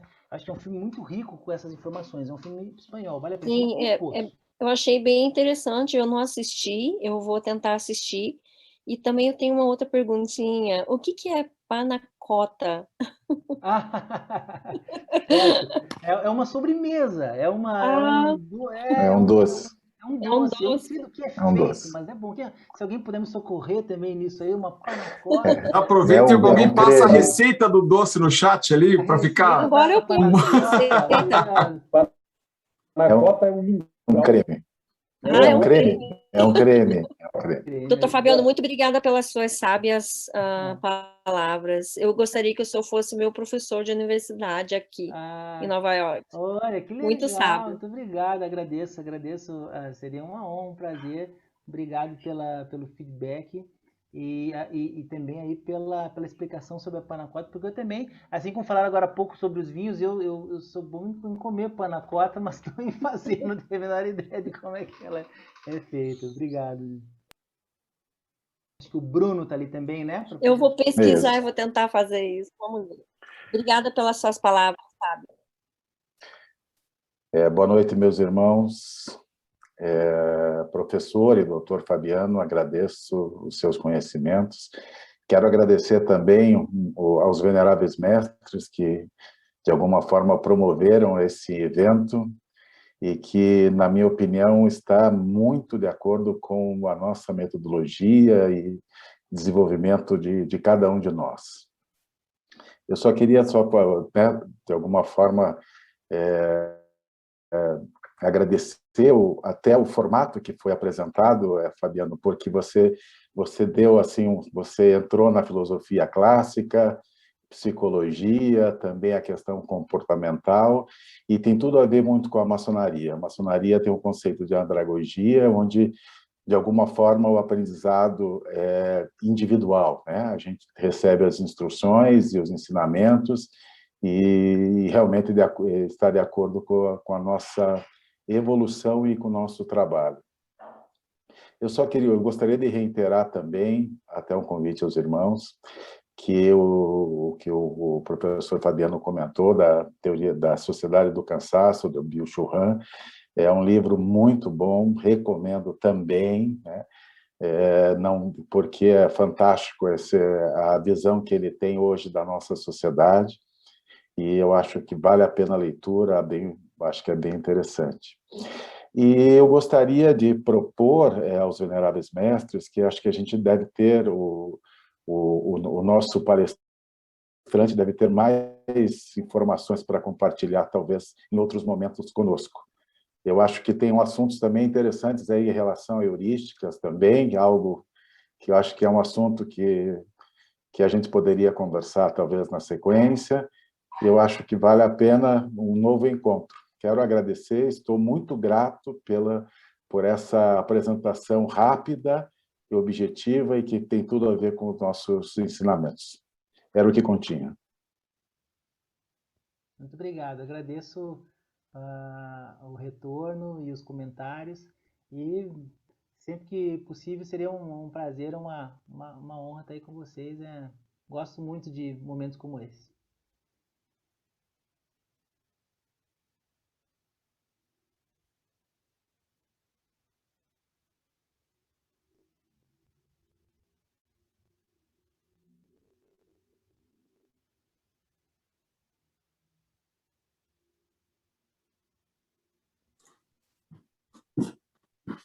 Meus queridos, Sr. Fabiano, existe também uma corrente de pensamento que eu acho que, não sei se você chegou a abordar aí, que é o estoicismo, né? O estoicismo nos mostra ali aquela ideia de que nós temos controle sobre algumas coisas, mas há certas coisas que não se tem nenhum controle, né? E eu acho que também é uma corrente de pensamento, uma escola filosófica bastante relevante para essa ideia de contemplação, né? Ou seja, você está contemplando sem comando. Acho que a gente está vivendo uma sociedade. Eu não conheço essa bibliografia da Sociedade do Cansaço, como é que é o nome do Byung-Chul Han? Byung-Chul Han. É um sul-coreano, né? Puxa, eu realmente vou pesquisar. Mas se puder falar um pouquinho sobre o estoicismo, essa ideia da filosofia estoica, eu acho que ela é bem interessante aqui para a gente. Claro, sem aprofundamentos filosóficos, assim, ainda mais esse horário não chegaria tanto, mas falar um pouquinho sobre as ideias do estoicismo aqui para essa contemplação, para essa busca de um equilíbrio aqui, e que acho que tem tudo a ver com saúde mental, né, me parece. Sim. Bom, o estoicismo, assim como, né, as filosofias antigas, elas não são exatamente o meu forte, mas eu acho que tem uma coisa que é muito importante aí, que é o seguinte, que até mesmo naquela que a gente muitas vezes faz uma leitura apressada e acha que é uma coisa meio do tudo pode, que é, por exemplo, o epicurismo, né? Todas elas, e o estoicismo também, né, assim, traz isso mais claro que o epicurismo, todas elas falam de uma mediação, assim, de prazeres e de busca de alguma coisa. Acho que é interessante porque a filosofia, de um modo geral, né, desde a filosofia antiga e depois passando pela medieval, que aí tem toda, né, a ascensão do cristianismo e o conceito de pessoa, essa influência que vem toda até chegar na modernidade, na pós-modernidade. Eu acho que sempre essa visão de que tem um lado nosso que tende para uma coisa, mas a gente precisa, seja por meio da razão, seja por meio da virtude, enfim, a gente precisa equilibrar as coisas, é quase que uma tônica nas filosofias, com exceção, claro, de alguns materialistas mais tarde que vão trabalhar de uma forma um pouco diferente, mas assim, de uma ideia, de uma tentativa de equilíbrio. Eu acho que os filósofos sempre buscaram isso, e ainda que eles tenham trazido isso como, por exemplo, a razão, né? A gente pensa assim, a razão, Descartes mesmo vem dizer assim, penso logo existo, né? Lá na modernidade já, mas a ideia da razão como centro, vamos dizer assim, a razão, ela nunca está sozinha, ela sempre está, vamos dizer assim, em última instância, vamos dizer assim, a razão é aquela que tenta melhor lapidar aquilo que seria dos nossos impulsos, dos nossos prazeres. Então, ela não vem como uma entidade ou uma faculdade única da mente, assim, a razão, em que deixa o ser humano completamente livre do adoecer mentalmente ou do agir de uma maneira, muitas vezes, de cometer um deslize moral, vamos dizer assim, né? Então, ou seja, a razão, ela é, no máximo, uma tentativa de equilibrar as outras forças, né? As outras forças. Então, não existe, né? Até mesmo Kant, vamos pegar Kant, né? Então, eu estou falando um pouco mais, tá? Desculpa escapar um pouco do seu falando um pouco mais dos que eu conheço um pouquinho melhor. Até Kant, que tem uma teoria ética muito do dever a priori, né? Independente das variáveis, né? Kant, por exemplo, é aquele que vai dizer assim, se você encontra uma carteira no chão, com dinheiro dentro, sem nenhuma documentação, sem nenhuma identificação da carteira, você pode pegar essa carteira? Para Kant, não. Você não pode pegar essa carteira. Por quê? Porque ela não é sua, né? Mas ele fala assim, bom, mas essa carteira não tem nenhuma identificação, se você não pegar ela, outra pessoa vai pegar. Não, você não deve pegar essa carteira. Mas se nessa carteira tiver 10 mil reais e você precisar de 10 mil reais para salvar a vida do seu filho, que é o que você precisa para o hospital, e essa carteira que não tem nenhum dado de identificação, tem 10 mil reais dentro, você pode pegar essa carteira para salvar o seu filho? Kant vai dizer, não, você não pode. Por quê? Porque o seu filho não é universal, é seu filho, né? Então, assim, Kant vai dizer, haja de tal modo que o seu agir possa ser transformado num agir universal, que todos teriam a mesma. Então, se cada um pensar que pegaria, cada um vai dizer que tem um porquê para pegar a carteira, né? Um é o filho, outro é a mãe, outro é a necessidade de estar passando. Então, todo mundo teria o seu. Então, se você parte de que existem agires individuais, já não é a ética kantiana. Kant fala de um dever a priori, né, anterior à experiência. Então veja, mas mesmo assim, né, ele vai dizer, o sujeito ainda em alguns momentos pode não conseguir agir dessa maneira. Isso é um comportamento moral, é ético. Então ele vai ter a escolha de agir assim ou não. Ele pode agir assim ou não. Então eu acho que o que a filosofia nos ensina é que ainda que possamos sempre desenvolver, claro que desenvolver a nossa racionalidade vai ajudar no nosso equilíbrio dos nossos impulsos, né? A gente tem que reconhecer que vai ser sempre uma posição ética, no fim das contas, que vai dizer se eu vou acelerar ou se eu vou frear no sinal amarelo, se eu vou comer um pedaço a mais de chocolate ou não, se eu vou tomar uma cervejinha a mais no meio da semana ali ou não, e assim por diante, né? Então, por quê? Porque não há internamente algo que por si só possa dizer, não, a minha conduta vai ser reta sempre. Nós vamos ser sempre convidados a escolher, diante de uma situação, o que você faz? Isso ou isso? Eu posso, por muitas vezes, escolher isso, então, e fazer aquilo que eu julgue e que a maioria das pessoas entenda como o melhor. Mas cada vez que eu estiver diante de uma situação, eu vou ser colocado a tomar uma decisão sobre aquilo. E aí meus impulsos vão agir juntamente com a minha razão, a busca por satisfação, a vontade de sobreviver, a busca pela felicidade, a minha ética kantiana, mesmo que eu não tenha estudado isso, eu vou ser convocado a tomar uma decisão frente a alguma coisa, né? E isso é o que, por exemplo, decisões que eu julgue erradas depois vão trazer sentimentos de culpa, que podem trazer adoecimento, vamos dizer assim, né? Mas então a gente tem que pensar que os antigos, eles são uma fonte lá de ensinamento fantástica, e principalmente de a gente entender que ainda que eles falem lá em prazeres, em busca por prazeres, eles vão falar sempre de uma moderação dos prazeres. É isso que eles vão falar. Sempre os estoicos, os epicuristas, eles vão falar sempre de uma moderação dos prazeres. Claro que cada um utiliza variáveis diferentes para falar dessa moderação, mas todos vão falar isso. Então, se a gente viver hoje num mundo em que a gente tem que eliminar a moderação dos prazeres, né? Um usufruir de qualquer modo, gente, isso a gente alimenta uma lógica muito perversa, uma engrenagem muito perversa de funcionamento da sociedade. Tá? Então, somos tentados a isso, muitas vezes, mas esse movimento não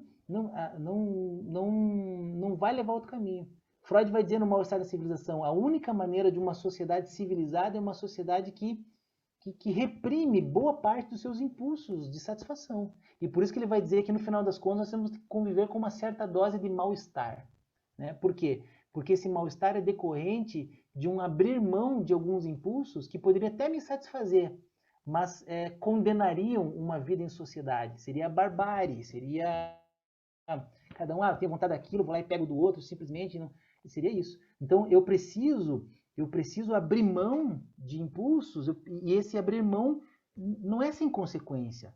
Ele vai gerar um certo mal-estar, uma certa insatisfação, mas é uma insatisfação que garante a vida civilizada. Né? Então, eu acho que esses ensinamentos já estão lá atrás, nos antigos, e eles vêm sendo elaborados, lapidados. Né? Meu orientador, o doutor, dizia assim, ele era um monge beneditino, né? Com doutorado em filosofia e teologia, né? E ele dizia uma coisa assim para mim: em filosofia não tem nada novo.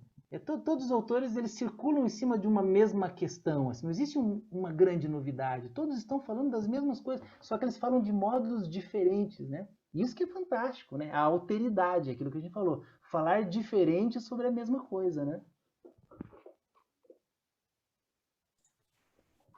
Muito bom. É por isso que Sartre já dizia, né, que nós somos livres e condenados a fazer escolhas, não é por aí, né? Esse é o existencialismo, né? É isso mesmo, né? Esse é o nosso dilema, né? A gente é livre, mas é condenado a fazer as escolhas. É isso que dá essas angústias também, né? Porque optar por um é abrir mão de outro, necessariamente, né? E assim é a vida. Isso é sempre difícil, né? Isso é sempre difícil, não é escolher, difícil é renunciar quando a gente escolhe, né? Exato, é escolher. É fácil. Se não tivesse que abrir mão de nada, a escolha seria mais fácil.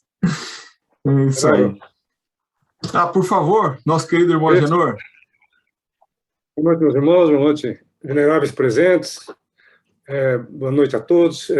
Professor, parabéns pela palestra, né? O tempo passou assim com uma rapidez assim, muito grande, que é extremamente interessante, né? E leva a gente a várias reflexões, né? Mas eu acho o seguinte, nós como seres humanos somos fadados ao erro, né? Como é que a gente convive com esses erros, né? Como é que eu faço a hora que eu atravessei, que eu acelerei ali no sinal amarelo, ou quando até eu atravesso no sinal vermelho, né, em nome da pressa, ou em nome do que quer que seja, como é que eu convivo com isso dentro, como é que eu formulo isso na minha vida, né? Esse é um ponto, né? O outro ponto é o seguinte, eu acho que essa questão dos prazeres também, meu pai que falava, né, assim, o acesso a muita coisa, o acesso ao consumo, ele acaba trazendo, assim, o esgotamento das emoções, né? E acho que esse é um processo que efetivamente se vive, né? Eu gostaria que o senhor até comentasse alguma coisa nesse sentido também. Muito obrigado pelas colocações, muito pertinentes e assim, interessantíssimas, né? Bom, com relação a como é que a gente lida com aquele agir, é o seguinte, se a gente passa no sinal e dá tudo certo, inconscientemente é assim, a gente acha que foi a melhor coisa que a gente fez. Dificilmente, né, dificilmente a gente vai medir o nosso ato por outra coisa que não seja pela consequência, né? Então, assim, isso é um problema, né? Por quê? Porque você fez hoje e deu certo, não significa que amanhã vai dar certo, né? Só que na lógica de funcionamento psíquico, você fala, ufa, me dei bem, né? Atravessei aqui, não tomei uma multa, não bati em ninguém, não atropelei ninguém, deu tudo certo, né? Deu tudo certo. E isso pode provocar um movimento de repetição. Eu achar que amanhã, se eu fizer isso de novo, vai dar certo até o dia que não dá certo, né? Então, assim, agora, se dá errado, um sujeito constituído, vamos dizer assim, da maneira... Eu vou utilizar de uma maneira muito didática essa expressão, que ela é terrível, né? Porque justamente comecei aqui falando que a gente não tem que pensar na saúde e doença, tal, mas sempre assim, o ser humano mais normal normal, tá? Para a gente didaticamente falar assim dessa questão normal, porque isso daria conversa aqui para muito tempo. Ele vai sentir culpa se acontecer alguma coisa e der errado, sentimento de culpa, né? O sentimento de culpa, a gente entende que é aquilo que é por uma consequência que dá errado, né?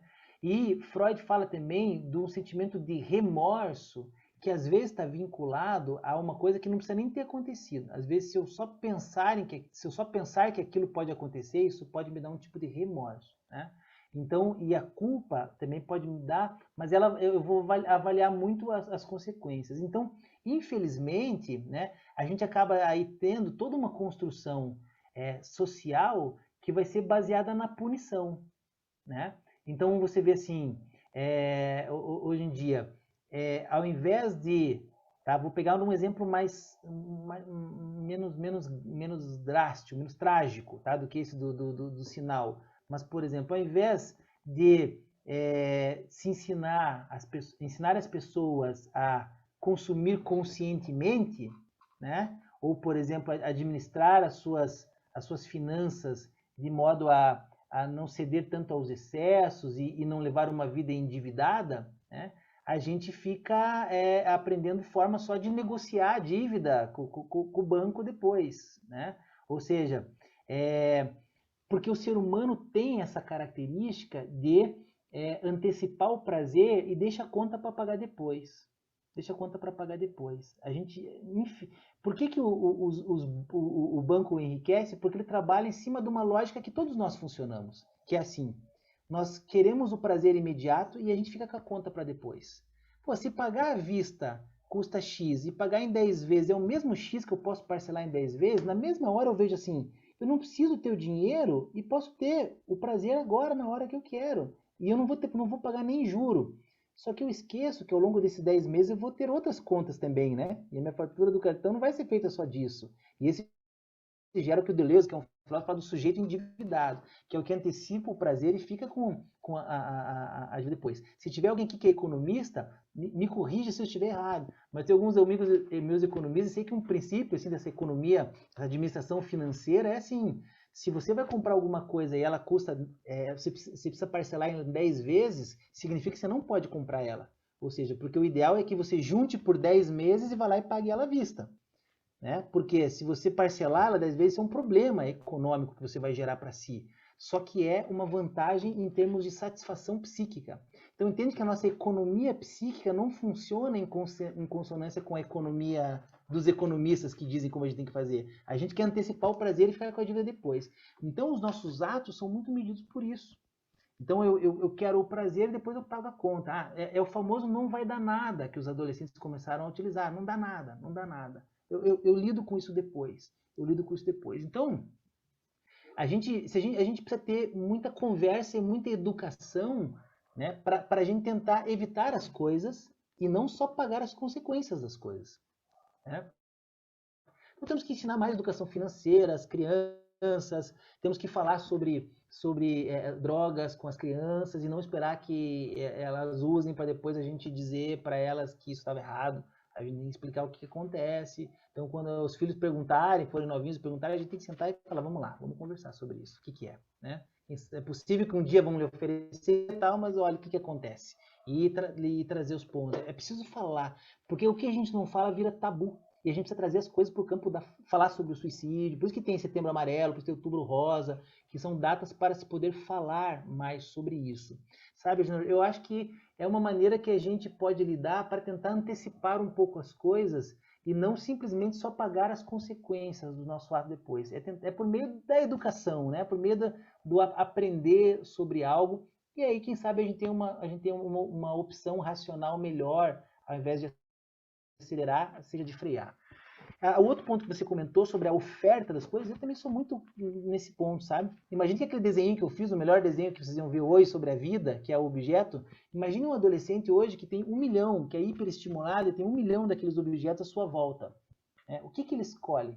Nessa perspectiva que o Fabrício trouxe aqui agora, de que é tão difícil renunciar, como é que eu renuncio quando eu tenho 78 possibilidades de escolher? Escolher entre uma, mais do que escolher entre uma coisa, é renunciar 77.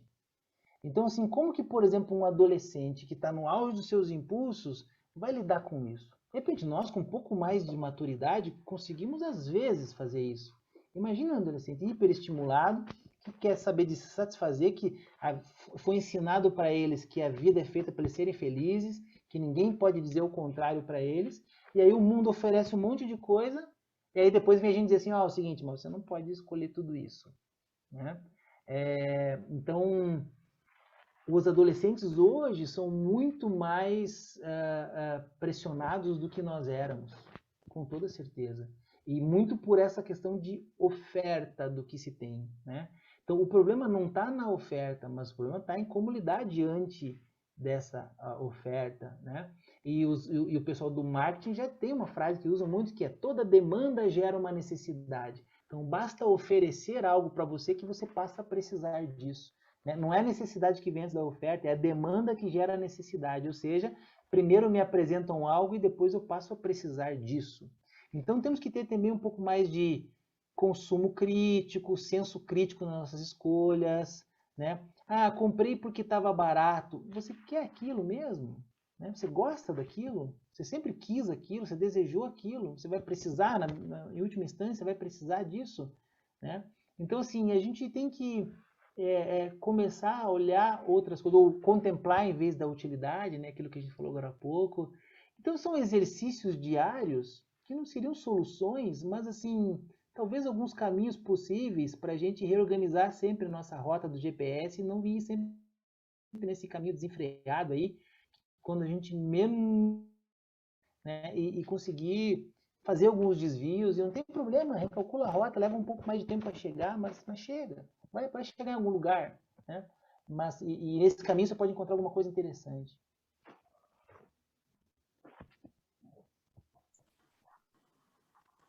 Muito bom.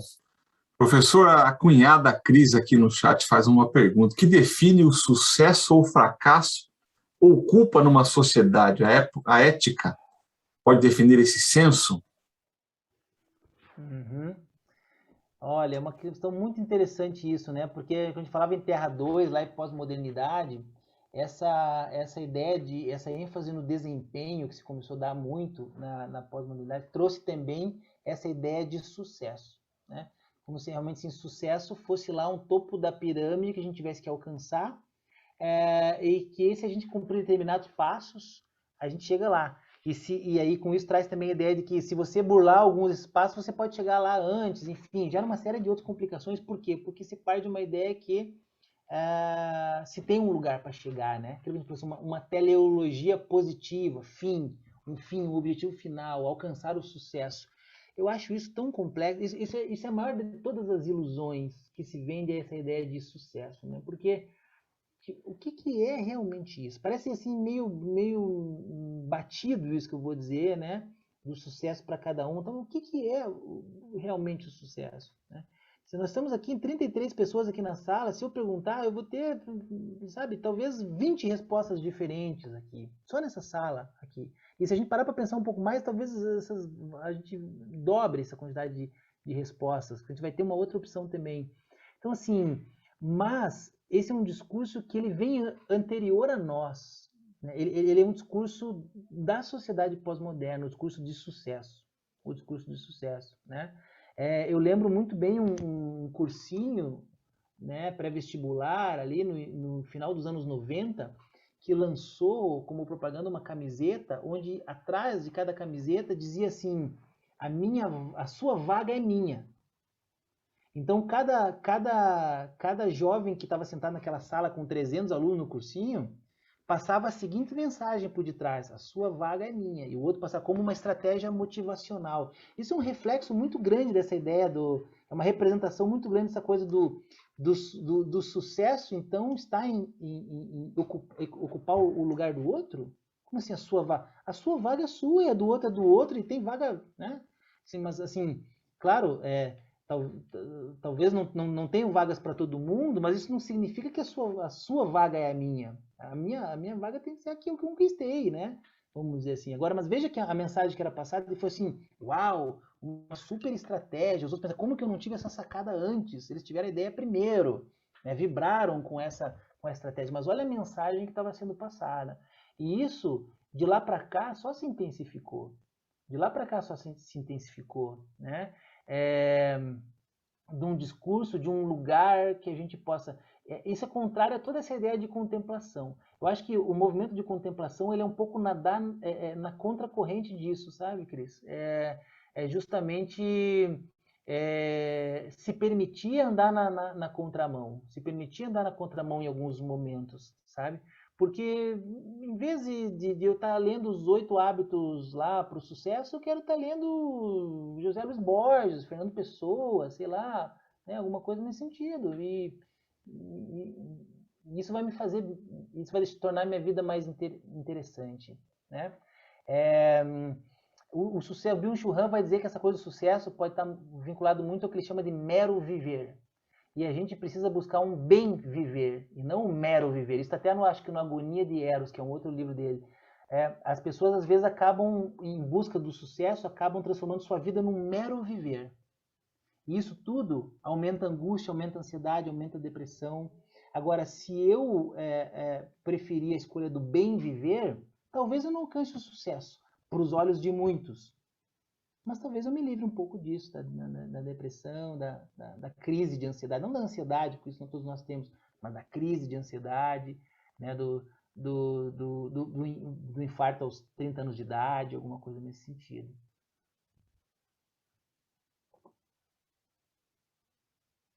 E a ética pode definir esse senso, claro. A ética se constrói dentro de casa, como ensinamos os filhos, como conversamos sobre isso, como conversamos sobre consumo, como conversamos sobre sucesso, como conversamos, sem dúvida, isso ajuda a compor aquele posicionamento ali que não é o natural, nem divino, o ético de cada um, né? A partir dessas discussões.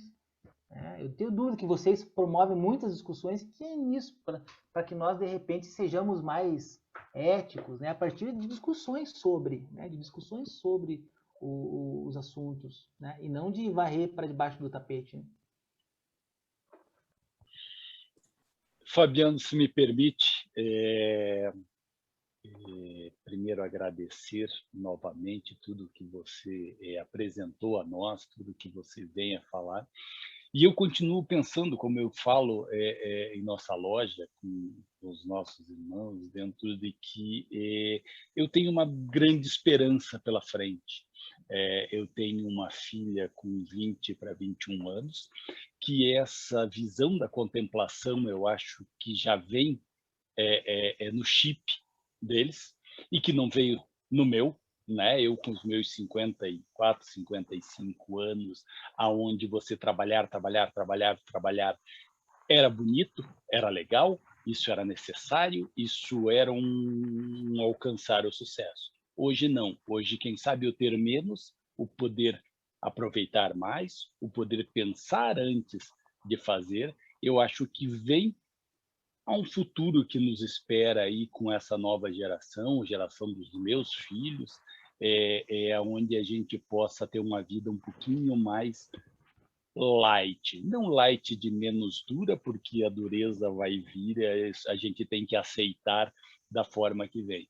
Mas eu acho que muito mais para botar em xeque isso que nós, como adolescentes, nós, como os ditos estudantes lá que procuravam o sucesso, procuravam os workaholics da vida, chegar a alguma coisa, descobrimos que, em um ano, tudo aquilo que muitos de nós sonhávamos ou pretendíamos foi tirado de nós, né? Por uma imposição, seja ela da doença, seja ela da morte, seja ela do seu negócio, né? Mas eu sou um cara esperançoso, Mas, mais uma vez, te agradecer por tudo, pelas palavras. Novamente nos colocarmos a loja Obreiros de Pinhais, como a Rocha Pombo, a Luz de Curitiba, para que tenhamos mais disso, que a gente possa ouvir, que a gente possa discutir, que a gente possa parar para pensar um pouco mais sobre o que a gente está fazendo aqui. Tá certo? Obrigado, Alexandre, pelas palavras. Eu quero só acrescentar aqui que o que você disse, talvez, do chip, né, da sua filha, é um processo, não, foi um processo construído, ainda que você, de repente, diga, puxa, eu não tive isso, então, né, não não foi o que eu ensinei, mas em algum momento talvez você possa ter mudado o GPS também, a sua rota, e as discussões que você trouxe para ela na infância produziram nela também hoje essa vontade maior de contemplação. Assim. Então a gente consegue transmitir. Né? Entendo isso, porque as próprias escolhas que nós fizemos para eles, sejam das escolas onde estudaram, do que nós falamos, do que nós mostramos como sendo correto, eu acho que levaram a isso. Quando eu digo chip, é uma brincadeira que não veio pronto, né? Quem moldou para isso, quem sabe pela nossa própria insatisfação, como você colocou em algumas das suas falas, foi que assim, que, putz, eu não quero que você siga esse caminho, né? Ou isso vai chegar uma hora que vai, né? Um mundo que vai consumir mais do que consegue produzir, um dia de 24 horas que na nossa régua não está mais batendo com o que a gente pode, com os nossos prazeres ou os nossos afazeres, né? Então eu acho que isso é um reflexo do que nós colocamos a ele, tenho esse entendimento quanto a isso, mas, de novo, me dá uma grande satisfação em saber que a gente tem um caminho não do abismo, mas um caminho de um novo amanhã, né? Basicamente.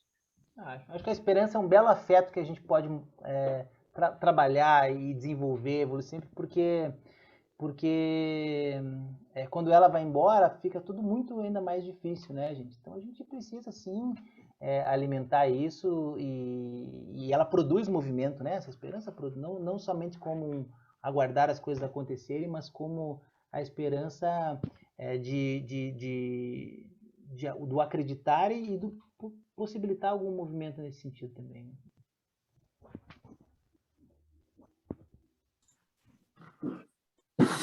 Bem, meus queridos irmãos, amigos, amigas, acho que é hora de deixarmos o professor Fabiano descansar, né? Fabiano, meu querido, olha, muitíssimo obrigado, não tenho palavras, acho que não temos palavras para te agradecer, aí foi uma noite de muita luz, muita reflexão. Eu quero iniciar pelo agradecimento a você aí, por ter aceito o convite, por ter dedicado esse tempo para nós e te digo que você vai ser cooptado novamente aí, viu?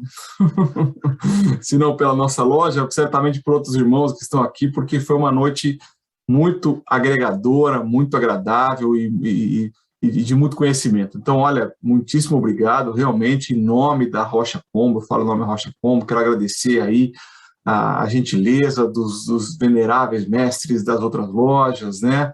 A loja Luz de Curitiba 68, o irmão Denis, a loja Obeiro de Pinhais, do irmão Alexandre. Então, assim, em nosso nome, sinta-se abraçado. E eu queria pedir aos irmãos todos aí, todos que abrissem o microfone e fizéssemos um grande viva aí esse nosso palestrante do dia.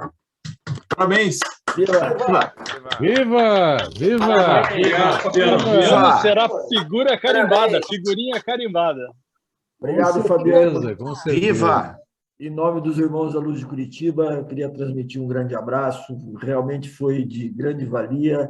Estava a cunhada atenta aqui a todo momento, acompanhando, e pode ter certeza que foi um grande ensinamento e grande reflexão. Vamos levar aí a semana, não só a semana, eu acho que a pandemia e muito tempo à frente aí refletindo sobre o que você trouxe para nós, tá? Obrigado de coração. Teremos uma palestra com as cunhadas. Tá bom? As mulheres Obrigado. E a compulsão. Excelente ideia, palestra com as cunhadas. Agora é hora de trazer as cunhadas aí também. Já viu, né, Fabiano, onde você foi amarrar aí? Gente, muito obrigado, eu agradeço demais. Eu acho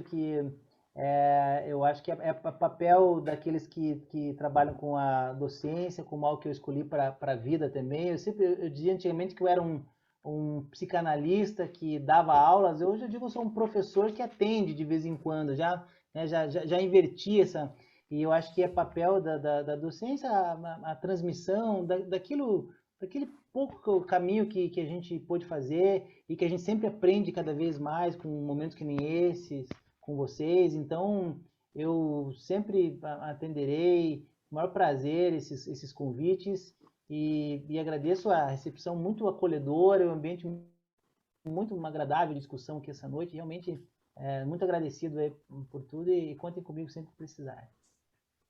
Isso aí. Obrigado, meu caro. Então... Boa noite a todos, tudo Uma de boa bom, noite. Tenhamos uma ótima semana. Excelente. Que o grande arquiteto do universo os abençoe. Boa noite. Obrigado, Fabiano. Um abraço. Boa noite.